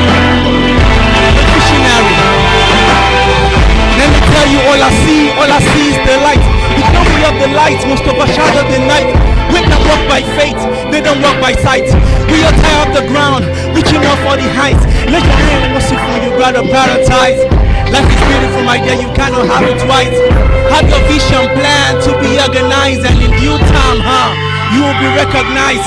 God said in you there is a seed. It was planted right before you were conceived. Cultivate it carefully as you make good. Choose who influences you as to get rid of those who can never add to your growth, of those who slowly that business good, of those who are making them reality, of those. Praise the Lord. Thank you very much. Thank you very much. I bet Mona clap. It's not easy. I used to be a rapper. I used to be a very good rapper. I used to rap then for my mom only. I used to rap Apple and Okpa for her. Don't be rap, be that. Rap na rap, anyhow you want be. So we want to go straight as the refreshment is going round. I want to go straight to the panel discussion, but please, I'll crave your indulgence. Please don't go. We have giveaway at the end of this event. It's not like the usual saying. The giveaway is live. The entire program has been very well aligned, and when I looked at the topic for the panel, I also saw some alignments. Easy World raised a very, very important observation. I don't know why he shut it down. You know, while our last speaker was speaking, when he said, you empty your pockets to fill up your mind. So Easy World now asks, if the pocket is now empty, what do you do? That is the topic we are talking about here. So as an individual, if your pocket, even if your pocket is empty, your mind cannot be empty. So it starts with observing your immediate environment. What is that thing that is not there? Somebody earlier was talking when contributions were being made, said, how do you find your purpose? What if you have so many passions? It starts with understanding yourself, understanding your immediate environment. Pick one thing and start with it. Aliko Dangote did not start as, did not become a cement manufacturer, sugar manufacturer, oil refinery owner in one day. He started with buying and selling. He grew that to a point where he had attained credibility. And on the basis of that credibility, he could raise funds to now do all the other things we see him doing today. So, removing that mind of scarcity begins with knowing your immediate environment. Look at it from a different lens. Be like that shoe salesman who went somewhere, saw that there were no shoes, and knew that, yes, this is the right place to have a shoe factory. So it starts with knowing your immediate environment and asking yourself, what can I do to better this place? It's not going to fall from heaven. It's not going to come from America. It's not going to come from Europe. It's not going to come from China. It begins with knowing your immediate environment and knowing what are the challenges in that environment, and then positioning yourself as a solution to those problems. Start small. If you cannot cater to 500 people, start with 5 people. As you do that, then the partnerships, the opportunities, and the resources themselves will begin to show up that will now give you the power and the ability to cater to even 5 million or 5 billion people, depending on what your vision is and what your objectives are. Please, let's celebrate Mr. Mohammed. So he said, identify the solution around your words, your environment. They're always there. It's just that we are not seeing it. The opportunities are always there. Now, believe, okay, sir. So thank you. Just to Mr. Mohammed's point, one of the things I've seen that is a major challenge is not only just trying to solve the problem, but also trying to solve the problem excellently well. Now, we have a lot of shabby businesses, and people want to get recognition for doing less. There's a difference between somebody who is a mechanic and a mechanical engineer. Packaging is different. A mechanic would not take responsibility for the outcome of the car he repaired. He's just going to be fixed what he discovered. A mechanical engineer is going to diagnose the car, check what is going to be fixed on the short term, mid term, and long term. That is why they have better clients than the mechanic. So what I'm saying about excellence is that when you do something excellently well, you get credibility, right? Yeah. From credibility, you move to identity. From identity, you move to visibility. Let's cite the example now in the last few minutes that happened. Our conveyor here just mentioned my reading, just mentioned my identity. I didn't need to sell it. Why? He studied me, discovered that I achieved a result that is marketable. I didn't need to make a lot of noise. He's making the noise for me. So again, the impact is when you're doing something, you're not doing it because you just have to tick a box. You have to do it so well. There's an author that wrote a wonderful book called So Good They Can't Ignore You. His name is Cal Newport. He talks about how skills done excellently well will trump your passion. Because you can be passionate. So now look at the first speaker who spoke. If her husband didn't do it excellently well, forget the testimony. Yeah. Kings don't call shabby people. Kings call excellent people. So in your take home today, anything you decide to do, reaching and attaining excellence requires time. So when somebody's asking me about my reading journey, how I read 365 or 3 whatever books, I started 5 years ago. So you can't come and want to learn 5 years journey in 2 minutes interaction. That's not going to work. So you need deliberate practice, deliberate intentionality. You're going to fail sometimes, but you don't pick up yourself. You're going to pick up yourself. So that's the point I wanted to add. Thank you. Thank you. Can we celebrate him for that? Now, just be with the microphone. Let me throw this question to you. Challenging, limiting narratives. Many beliefs are treated as universal truth in our society, such as success being zero-sum or opportunity being fixed. How do individuals begin to question and unlearn these narratives without becoming disconnected from reality? For instance, one of those, narrative or adage that says that all fingers are not equal. So the finger, I will always say, why must you be the small finger? And it has knocked out the fact that fingers can also grow. So how can we begin to, unlearn this narrative without becoming disconnected from reality? Thank you very much, and Happy New Year to everyone. Starting from the scarcity. When there is scarcity, your value rises. But when surplus comes, then there is a problem. And that is when things are so cheap. And as a political analyst, I will tell you what has been happening recently between the US and Venezuela. The focal point is that America said they were going to take up their oil and put it in the international market. Presently, our budget is going to go on, I think, $63 per barrel. That's the benchmark Nigeria is going to form its budget on. If we are not careful and if we are not ready, there is a problem for us.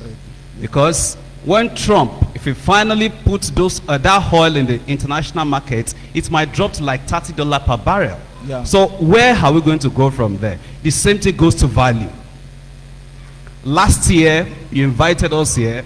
I met different kind of people. I met Dr. Oso. I'd collected money from Dr. Oso this last year. Wow. How? He invited me to a program to speak, and he paid me. So, in your environment, there is always something for you to build up yourself. Because there is no one that is going to develop you. There is no one that is going to give. In fact, life itself does not want you to succeed. That is the problem now. So how do you succeed in a world that does not want success for you? How do you get by? So when you talk of challenging status quo shouldn't define us. Most of us, we have decided to go beyond what our family lineage is. We have decided to shoot up a bit. At least let my children be able to come and say, oh, my dad was the one who set this path for me, not my great-grandfather. Are you with me? Yeah. So these are some of the things that we need to really think of. You know, this year we've been buying books together. He's a reader, I'm a reader. I have over 1,800 books in my library. Wow. We've been reading. In fact, we bought a book like 100K this year together. You know, why can't you just give a round of applause to that, please? If you hear this kind of thing, celebrate it. So these are the things you can do. Sorry, sir. Right. You can help me ask your neighbor again. What was the value of books you bought last year? How much book did you? He said they bought book worth 100,000. Some of us bought clothes, shoes. What's the amount? You didn't buy any book. What the amount? So go on, sir. All right. So we are challenging you. Most times, for us to be able to break the status quo, it has to be intentional. I remember the first time I would shoot myself on TV or radio was during the time of Tony Amole. I believe some of you still remember Tony Amole. Yeah. Lean on me. Yeah. I want to tell you today that till Tony Amole left Lean on Me, it's my voice that you are listening to before he starts the program. Wow. Wow. What happened? You can clap, please. This was what happened. I decided that I love this man. I love his program, just like you do love his program. So I decided to go there. I went to him. He didn't know me. I said, so I love your program. He said, wow, that is good. You are a young guy. I said, yes, I'm a young guy, but I love your program. And I would like to invite you to my book launch. That was 2015. I have 12 books. And that book in 2015 was my 5th or the 6th book. Then I invited him. He said he was going to come. But he could not make it. Then later I went back to him. I gave him his award in his office. It was like, this guy, I love you. I love what you do. That's how we became close. And the recording that we had in the studio that day was what he was playing till he left that place. Just that I didn't want to go into media. He wanted to train me to take over. But I said, no, I have my part, which is law. And I'm not going to leave that part. So you are the one that will push yourself beyond that limit that the world has placed you in. Life is not fair. To be sincere, life is not fair. Some of us once thought in this area as if we wanted to die. We thought like hell. Teacher, just giving value, but waiting for our time. And that was what we did all those times. But we knew already that a time was going to come. So we can always challenge the status quo. Life itself has given us a challenge. And the challenge is win if you can. Thank you very much. How many of us can truly win? And that is the question we need to put to ourselves. Thank you very much. Can we celebrate him? Now, I'll take 2 more questions. Please help me give the mic to... Okay, you want to say something on that? Let me ask you this question. Maybe you now add that. Scarcity, competition, and collaboration. You asked a question in respect to that. Scarcity often pushes people into competition rather than collaboration. Do you understand? In an environment of scarcity, for instance, people want to compete rather than collaborate. What practice or what practical mindset, incentive, or structure can shift people from guarding opportunity to co-creating them, especially in constrained environments like ours? Okay, so one of the things that we have to note as individuals is that before something became scarce, it was abundant before. There are very few things that become scarce from creation. And anybody who created anything from abundance to scarcity knew or created something that nobody thought about and eventually created it and made it scarce. It took the Apple market to study the phone market to see how BlackBerry failed and Nokia failed, created something that they slept on, and they created it to be a value, and they got their fan base. So what are we saying? There are things that are in abundance as we speak, but people have not thought about what to do with the abundance until when it becomes scarce. There is water, there's lake. Somebody thinks about putting it in a bottle and selling back to you. Do you know whether it purifies it or not? That's not his thing, but he just package it, put label on it, and he sells it. That's converting to value. So there are so many things that people sleep on, and it's because of either you have what you call the copycat syndrome, which business people do. So somebody has, and that's why anybody who has abundance of money, one of the questions I ask myself every day, what will I do with abundance? So if I have 1 billion naira today, what will I do with it? And that question would trigger what exactly would be your plan and strategy. So a lot of people have money, they talk, and look at that, think about it. Broke people are the ones that give the biggest advice. Broke people give the biggest advice. They're the ones that will tell you why you should use your money and invest there. There's a story about a man who was sitting down making transactions worth billions, and his PA said, Oga, why are you running this thing? The man said, will you shut up? Because if you knew more than me, you'd be having more than me. Yeah. So you shouldn't be in this room advising me because you've not held that kind of money before. So it's mindset. What people see as scarcity, some people see it as abundance. So for example, let's give you another example. There's band A, right? People are seeing it as problem, even when it's abundant. So we were looking for light before.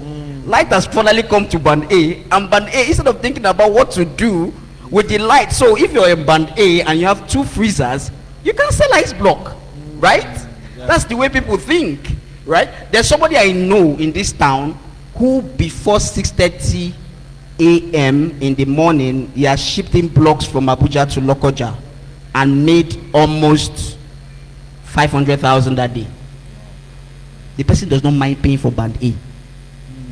But you that have band A, you're just thinking about how to charge your phone and how to do some things. That's where your scarcity mindset comes in. But again, before I drop the mic, I would like to suggest some things when you're thinking about how to be creative.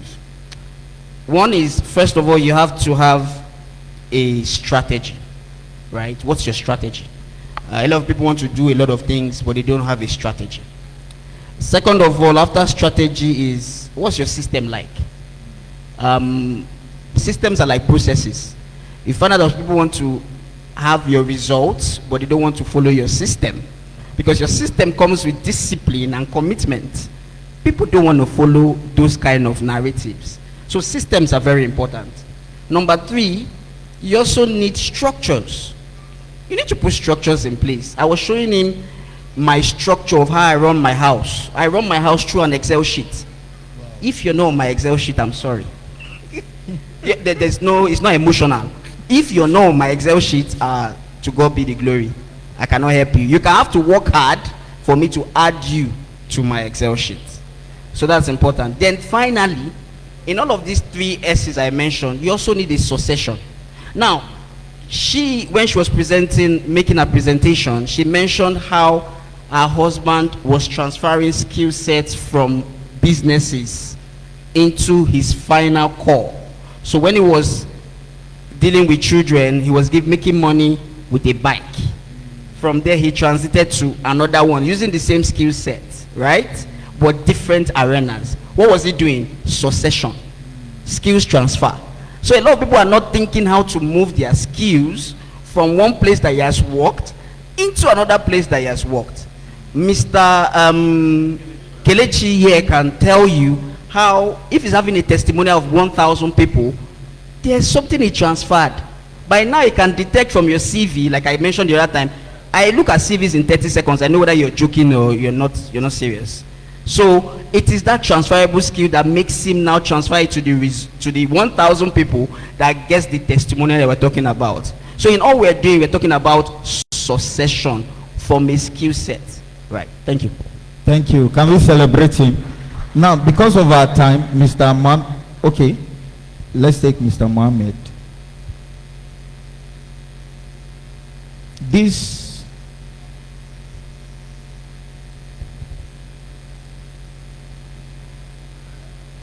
Just a minute, please.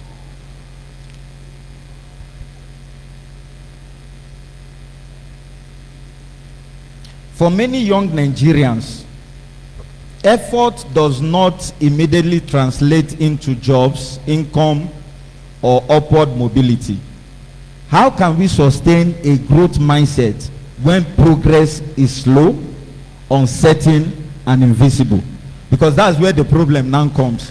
Somebody has been doing something, nothing seems to be happening or showing as though you are making progress. Like the analogy of the bamboo tree that you plant and it will take years and years and years, it will still be in the ground until suddenly for 6 months it will shoot up.